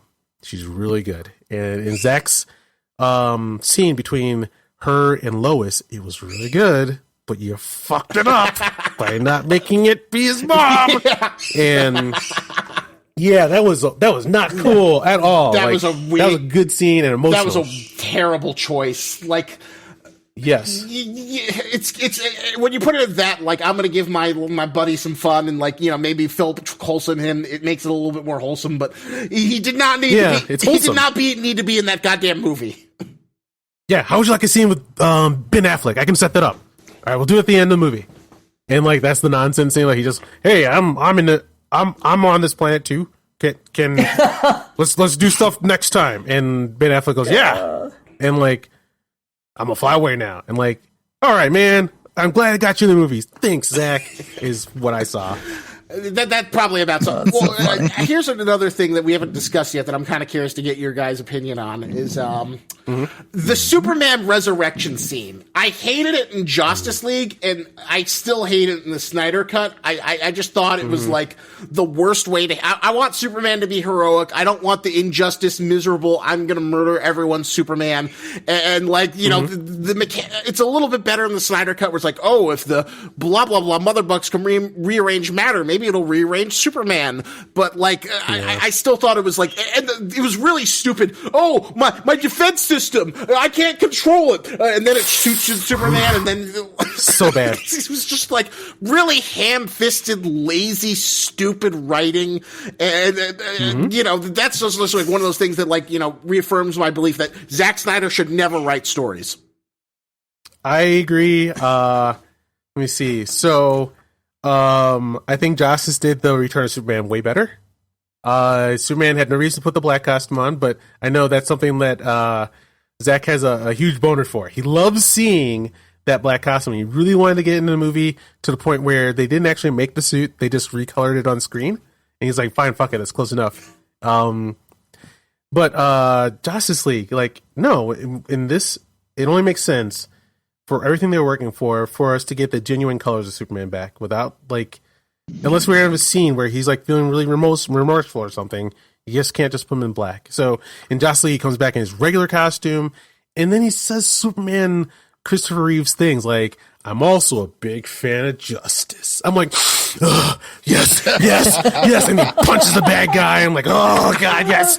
Just drooling, and, there's just like one part where he flies away to help the people, and then like the Justice League is like having trouble with Steppenwolf again, and then Superman comes flying back, and just before he lays down his beautiful punch on Steppenwolf, he says once again, a beautiful Superman, is this man still bothering you?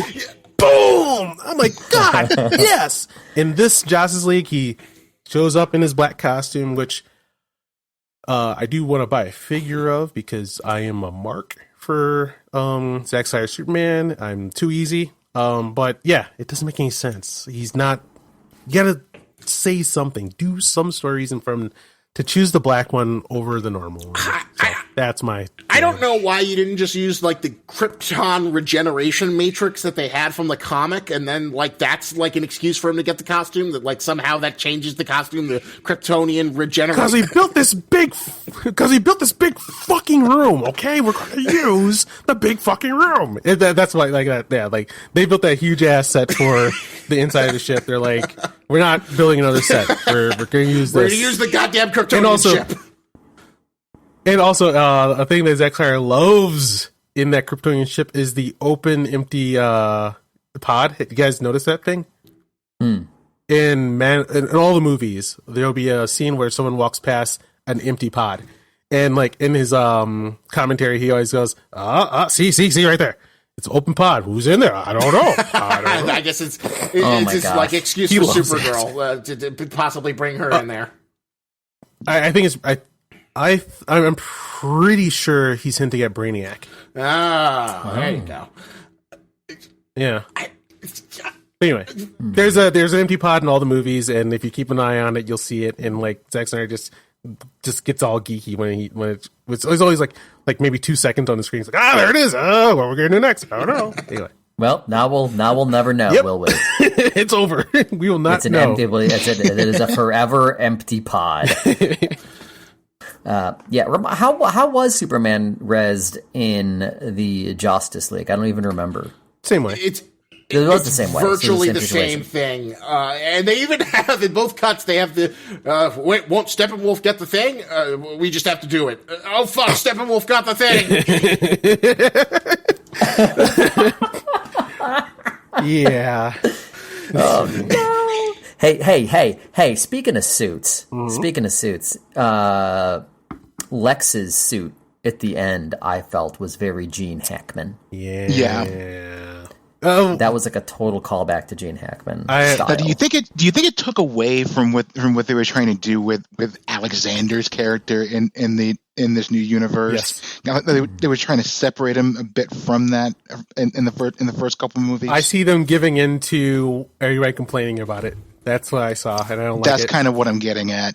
Yeah, and that's actually a really good point because, like, the Alexander that we knew would never wear a suit like that. Yeah, never. But they're like, not a chance. I'm positive he saw all the feedback, and then like the execs were like, just fucking do Lex Luthor, please. Okay. Fine. I was kind of concessions. Speaking of Lex Luthor, what was the point? One thing I don't understand is like, what was the point of the Lex Luthor post credit sequence in the Snyder cut? Just because that felt like something that I felt like Warner Brothers forced Josstice to put in just so they could imply, Justice League 2's if this hopefully, dear God, please make $1 billion. This next one will be Justice League versus the Doom Patrol, or what are they called? The Doom Society. Doom. There's a Doom Patrol. I know, but what's the Legion of Doom? Yeah. Oh, there you go. The Legion of Doom. They're going to fight the Legion of Doom. Oh my God, we're getting our own league together. But he still kept it in, and it's like, is it just to introduce the fact that Deathstroke's going to go after Batman? It feels superfluous. It very much is. Yeah. And also, a thing you'll notice in these added scenes that none of the actors need to be there at the same time. Yeah, you'll notice that you don't see Lex or Deathstroke in the same shot.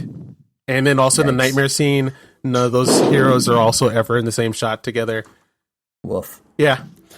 To me, a lot of that was sort of like just sort of rubbing it in. Kind of like, well, we could have maybe had this. But now you're never going to get it.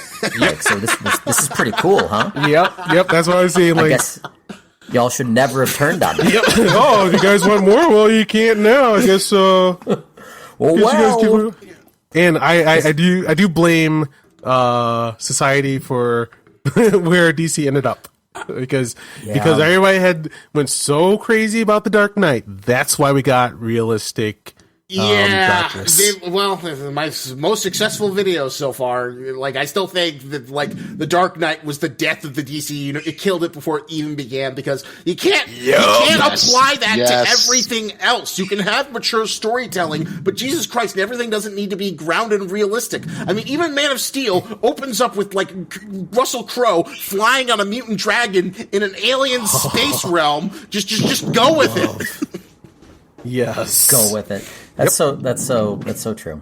But yeah, true. I think back then and even now, people, it's a hard thing to sell because I like goofiness, I like non-realism, but a lot of normal people don't. And Marvel had to start I don't know, they went back and forth on their grit and then hitting. They went full surreal, fun, crazy cartoon, but. Yeah, but there's a difference between taking things seriously and being grimdark. Mm-hmm. You can, like you were saying, kind of like with the Godzilla movies, in Japan, they take everything extremely seriously. Yep, even if it's goofy, that's how you do it. That's how you do it, but yeah, you don't have to, but the universe is goofy. Take that goofy stuff seriously. Well, the interesting thing, I mean, this is a little bit, I mean, it's still about the DC universe, but what do you guys think of the James Gunn's The Suicide Squad versus the David Ayer Suicide Squad? Because that's also seems that to me is an interesting thing. James Gunn's a master of balancing that tone between goofy, violent, and then emotional when it needs to be. And it feels like the new Suicide Squad's probably going to be great. I trust James Gunn. He's a really talented guy. Same. But it's really funny to compare that to the previous Suicide Squad. So I'm just kind of curious what your roundtable thoughts of that, because it feels like it's so funny. The first one was kind of trying to imitate him, but now you got the real thing to do it, and then he's probably going to be pulled away by wow. Disney. Yeah, you didn't. I did not notice that. Because once again, only person liked Suicide Squad, but they totally did rip that up and try to make it look like a James Gunn, and then they got actually James Gunn. Yeah, exactly. After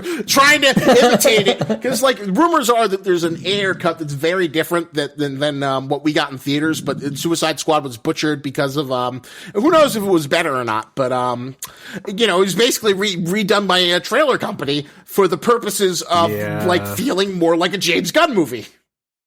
Interesting. Yeah. go ahead. I was gonna say, like, I liked just how that all happened, where there was like cancel culture finally came for James Gunn for stupid shit, and then I was pretty mad, and then like he was brokenhearted, and then like it woke up to him. He's like, wait, I'm fucking James Gunn, and then like he's like, guess I'm working with DC now, and like whoa, and like not long after. Disney's like, oh, we're sorry, James Gunn. Maybe we were too harsh on you. Awesome. I love how like this new Suicide Squad is like James Gunn smacking them, saying, "Don't you ever do that again. Remember who gave you guys all this money." And they're like, "We're sorry." I've never seen I haven't seen the original one, but I will. But I'm really excited for the new one. Mm-hmm. It just looks like a blast. James Gunn doesn't miss. He does. Yep, that seems to be the trend. Yeah, if he hits that tone and he's like, he's Polka Dot Man, and I'm excited for Polka Dot Man because he's not trying to make Polka Dot Man seriously. Yes. And Nathan Fillion is the detachable arm guy. He's got like all these stupid, obscure characters, and he's going to kill like half of them. And I've ever since like the announcement of this, and then when they start showing all these stars that are going to be in it, I think that the big surprise twist will be that this is like watching celebrities march towards spectacular deaths.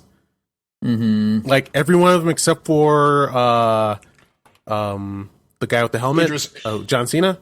Yeah, everybody but John Cena and Harley Quinn, and maybe Idris Elba, but like everyone else gets spectacular deaths, and that's what people are going to be talking about after it comes out. Yeah, I think that's a good bet. I think that's a very good bet. Mm-hmm. Yeah, I would not take that bet. There's a feeling. There's a feeling about the trailers, the way the name of the movie, and also like I always find that like it seems like every time an actor in Hollywood gets a chance to like get a death scene, they'll jump at it. Like, oh my god, yes, I'm in. If I get a spectacular death, I don't know why, but I think like actors seem like to do death scenes or something. Actors love to do death scenes. It's been a thing. Do you like doing death scenes, Matt?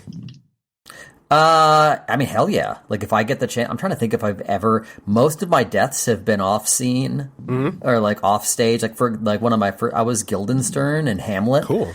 And that is one of the most famous offstage deaths in all of theater. With his buddy Rosencrantz. Who's playing Rosencrantz? Oh, no. I was saying him and Rosencrantz get die. And Rosencrantz, that's right. Basically interchangeable, those two. But I'm trying to think. I remember I was in a short play once where I played different characters, and every single one of them died on stage. Cool. Did you like it? And it was like a one act. Oh, I loved it. It was amazing. It was so much fun. Yeah. Why do actors enjoy doing a death scene? Seems like it seems bad to me. Like I don't want my character to die. No, because that's a really great question. But I mean, really quick, I think it's a chance to. It's effective, right? If a character dies, people will have feelings about it, and also maybe it's something that's not necessarily easy, and there's a lot of ways to do it, and so there's an opportunity to be creative. Yeah, so it's powerful and fun. All right. Unless you're on a long running show like The Walking Dead, where you want that Walking Dead money. Okay. Yeah. All right. That's a different situation. Another note. I was gonna say like, and everyone who didn't support Brandon Routh's Superman, this is why we have DC the way it is. If you guys wanted Superman, you should have supported Brandon Routh. Like I did. Well, it's funny how it's like sort of this series of overcorrection, because like not only was Man of Steel trying to be like the Dark Knight trilogy, it was also an overcorrection for the fact that people complained about Superman Returns not having enough punching. So it's like, all right, let's get the most punching, the greatest punching guy we can get. Zod. Well, I think that there's like a real there. I mean, and this has certainly been talked about ad nauseum, but there's a certain danger to always giving in to fans. Mm-hmm. You know, like sometimes, like if you have a vision or you have a product, well then all right, stay the course, do with your product. And you know? and that's what I liked about Zack Snyder's DC. Like, yeah, there's some concessions made, but I'm definitely seeing Zack Snyder not making it he's not trying to craft a thing for fans to see that will tell them, you know, what they exactly want to see, like what Marvel's doing. Like Kevin Feige, he has figured out the formula of money and directors and creativity to keep on creating like what feels like a genuine world where DC has not. But the thing that the phrase that came to mind when I was watching it was like, I feel like I'm watching a real movie for the first time in a long time. Like, I'm seeing a director go at it. I'm not seeing a director hired to try to hit a demographic mark and hit as many people as possible. I'm seeing like someone try to make art they love. There you go. Interesting. Yeah. I think, yeah, for the most part, yeah, you can certainly say that about Batman v Superman. Yeah. Yeah. You know? Once again, it's like I'm seeing a real movie now. I'm seeing some versus like, let's say I'll go say Civil War, where I felt like I saw a Marvel movie. Like, does that make sense? Well, yeah. No, it does. It's like the difference between like somebody. I'm sorry. No, go ahead. Go ahead, Isaac. I'm sure you're probably perhaps gonna say what I'm gonna say. No. I don't want to cut you off. You want to finish your thought before I rant into it? Okay, sure. And I'm gonna try to keep this succinct. I think it's a difference between like, I don't want to say vision, but just one person's plan, a movie that they want to make, and something that has like lots and lots of producers' hands and focus grouped into oblivion. You know. So anyway, I mean, movies are always a group project. They always are. But there's a difference between like being like, this is the movie we're going to make and we're all going to make it together. And then just being like, let's do this. Oh, wait, no, you know, let's get all these cooks, get all their hands in there. And then it just gets flattened out. And, you know what I mean? Here I saw a freaking Zack Snyder painting. Yeah. Well, I guess the problem is that, you know, I don't know if you ever heard of Patrick H. Williams, who also does like video essays on YouTube. He did like these two really good videos about the Marvel Cinematic Universe. Why does it all look kind of gray and uninteresting mostly? Yeah, and also why does it sound differently? And he reached into how they all use these temp tracks, and you know, there are a few good Marvel, but like a lot of the music is like, you know, I couldn't tell you what Captain Marvel's theme or the Ant-Man and the Wasp theme is, and that's the sort of disadvantage, is that the Marvel Universe is very producer driven. So it does feel a bit homogenous. It does feel like it's all part of one product. But, you know, for that sacrifice you get of individual spark, and you get moments like the Falcon and the Winter Soldier, where, I forget the name, that character from, Black Panther of the Doja, how do you pronounce their Dora Milaje come, and you're like, oh shit, yeah, Black Panther, oh, this makes sense because it's part of the universe, oh, I'm so happy to have it. It gives you those like little bits of endorphin as like it's this interconnected universe that's cohesive, but but at the same time, like, I can't say, you know, as fun as that moment is, you know, and I'm enjoying Falcon and the Winter Soldier, but it does feel homogenous. It doesn't feel as distinct as, the Snyder Cut. Yeah. Homogenous is a great word for it. Let's see. Some quick notes. Desaad in this movie is a straight up Flash Gordon homage. Do you guys see 80s Flash Gordon? No. Dude, goddamn. Okay, we're reviewing that. Anyway, there's a bad guy who is the basically like I don't know what Desaad is, the speaker of the Herald of Darkseid.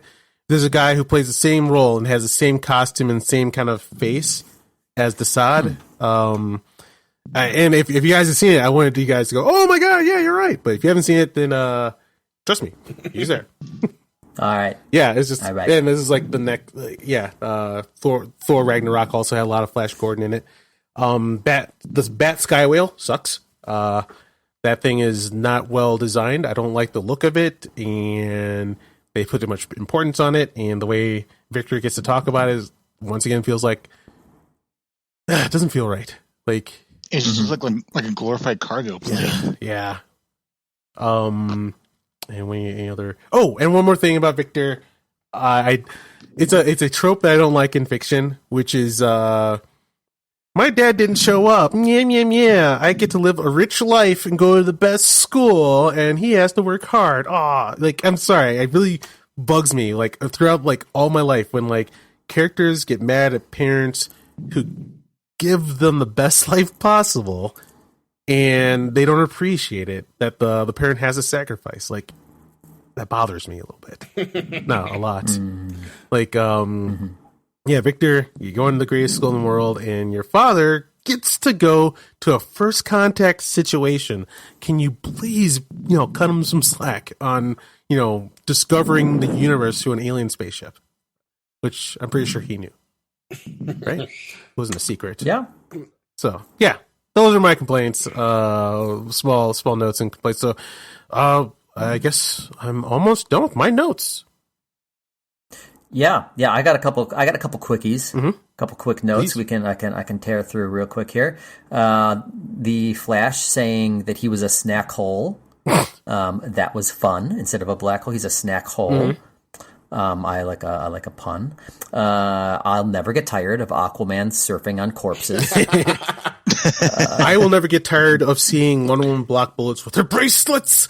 Oh my god! Oh, listen, I wish we could have. I don't want to get.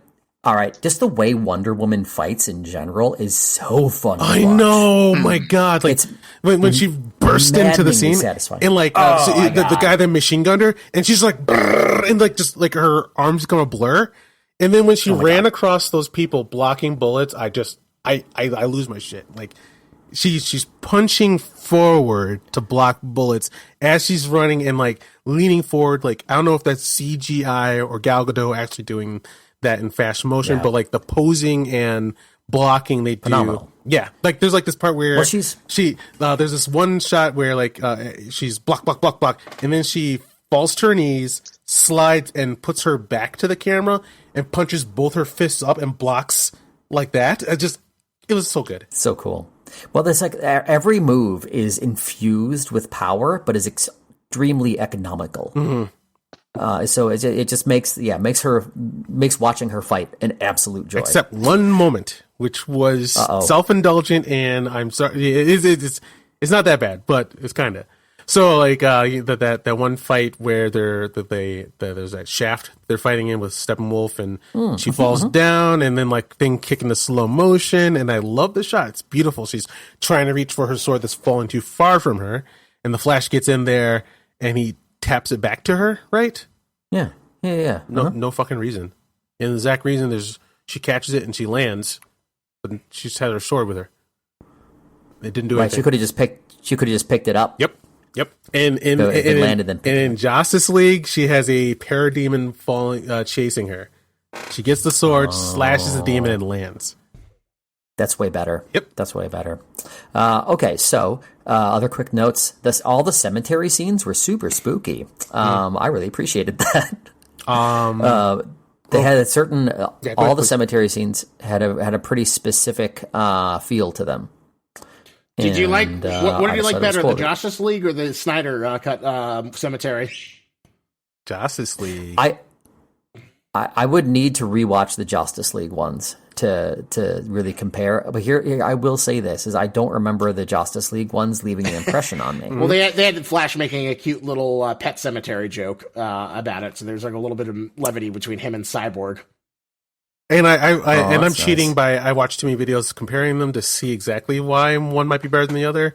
And in the Justice League, so people had a lot of problem with like the Flash's racist joke. In Justice League, he puts up his fist, goes fist bump, and then he goes probably not racially charged. Sorry, and Cyborg just gives him a look, but that does pay off by the end.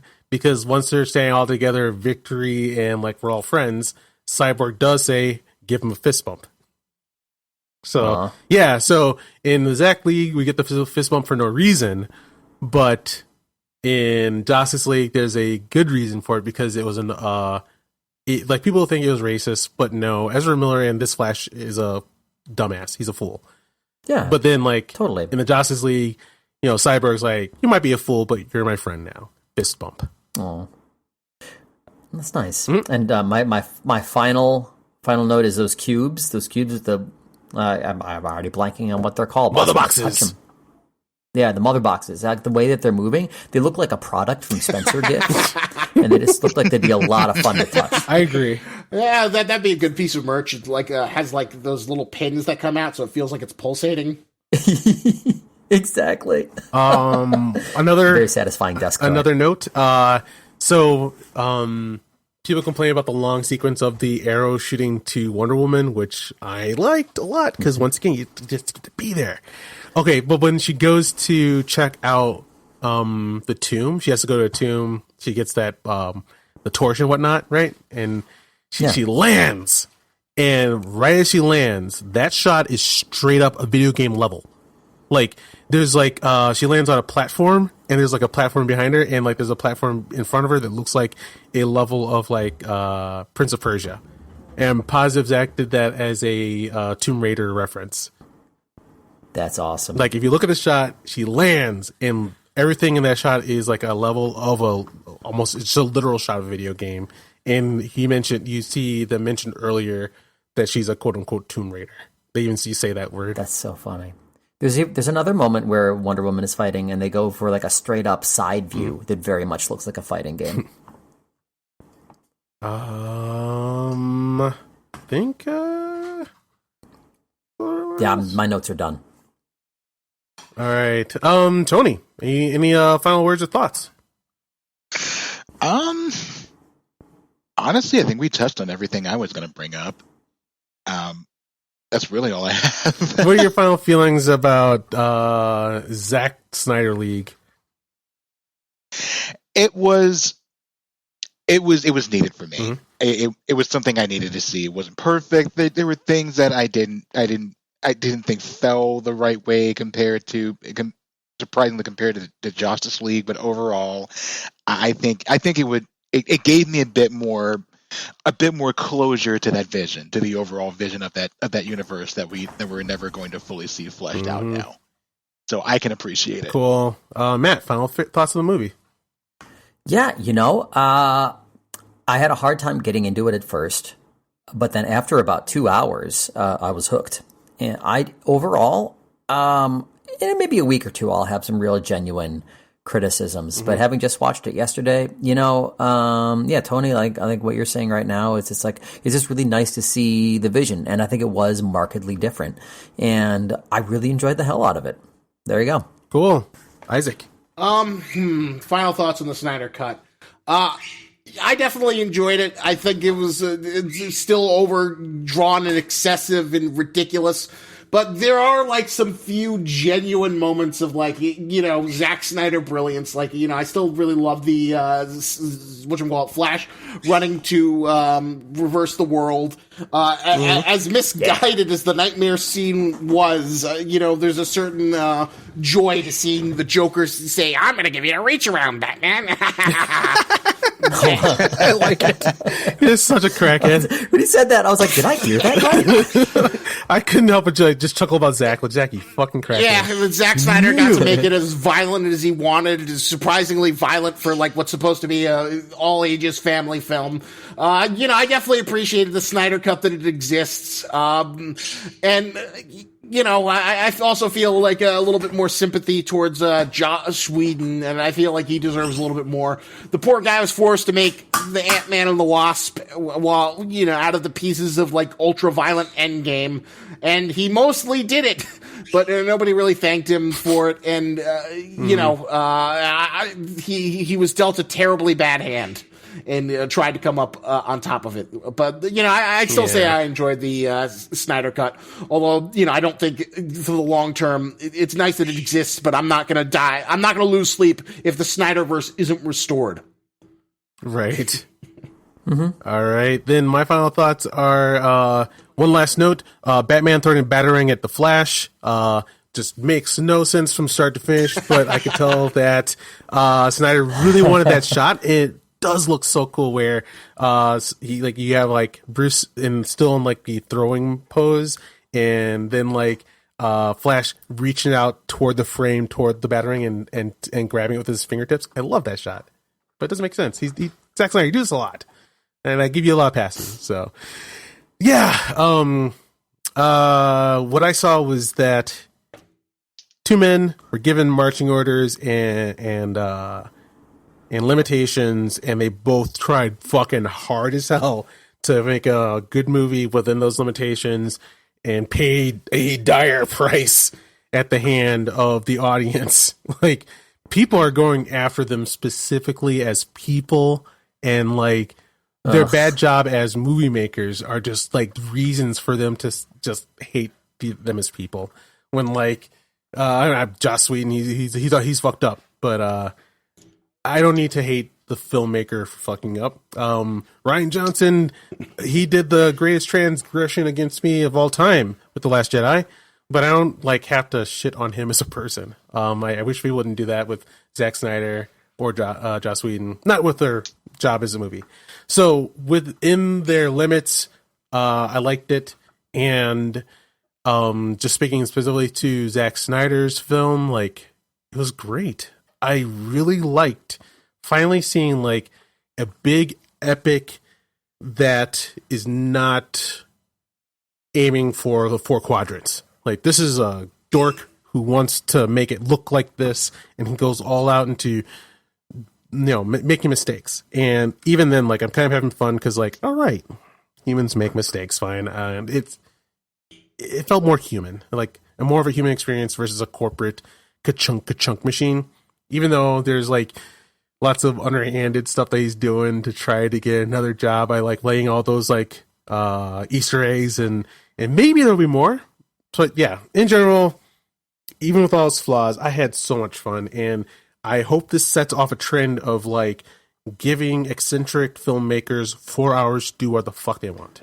And I would love to see more of these movies, because like there's also like a thing where he's laying down, he's making a lot of bets, like a destroyed planet, evil Superman, Batman and the Joker working together. Like, yeah, I'd love to see you try to make that movie, Zach. That's not an easy one to try to make actually happen, and I would love to see that craziness, but maybe it's too crazy to ever actually happen. But yeah, I had a lot of fun with it. Also, my enjoyment of the DC universe is finally seeing people freak out and get upset like I did for Star Wars. But this time, yeah, I get to be the guy who's not that bothered. And yeah, the comparison between BVS and The Last Jedi is incredible, and it's fun to kind of like think about. So yeah, okay, that's my thoughts on Justice Leaguery. I think that's it for the episode then, right? I think we did it. Matt, where can we find more of your work on the internet? Yeah, all right. You can find me on Instagram and Twitter at Doc Falconer. Just about every Friday and Saturday, I am doing Shot for Shots. That is the drinking game with the movie problem. We do readings of popular movies with drinking game rules for the audience and for the actors. That's you can find us on Facebook for that. I'm on another podcast called The Hero Project, where we create a hero from start to finish. We should have season 2 of that coming out pretty soon, and some other fun stuff coming around the mountain. Coolio. That's not what people say. Nope. That's not what they say. But yeah, pretty soon. So that's what I got. Cool. Tony, do you have something that you want to point to on the internet that people can find you at? I am attempting, begrudgingly, to build my streaming name on Twitch. I'm under TK Shadowblade, which is where you can also find me on. What else am I on? Goodness gracious! I'm also on YouTube under Tony K. If you want to see some gaming and some tech videos I've uploaded, just little things to get my start in the online scene. Come check me out. Cool, I will.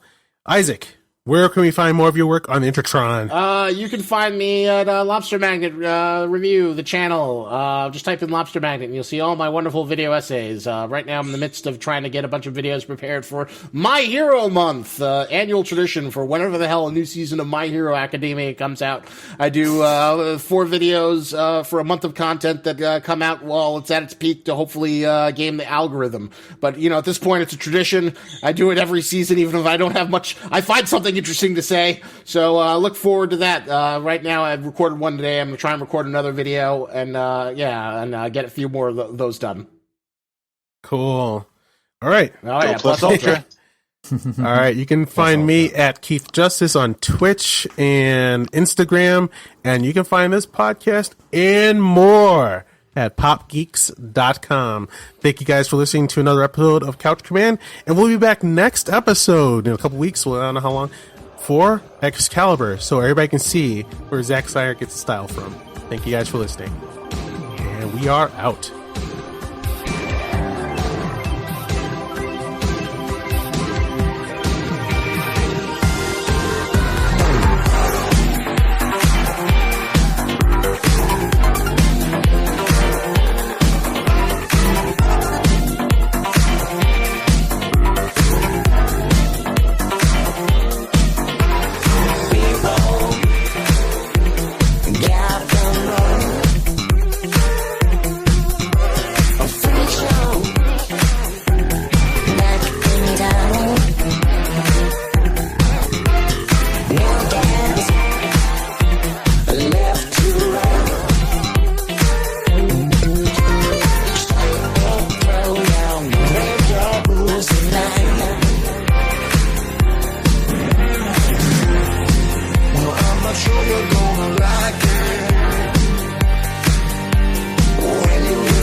Freak time.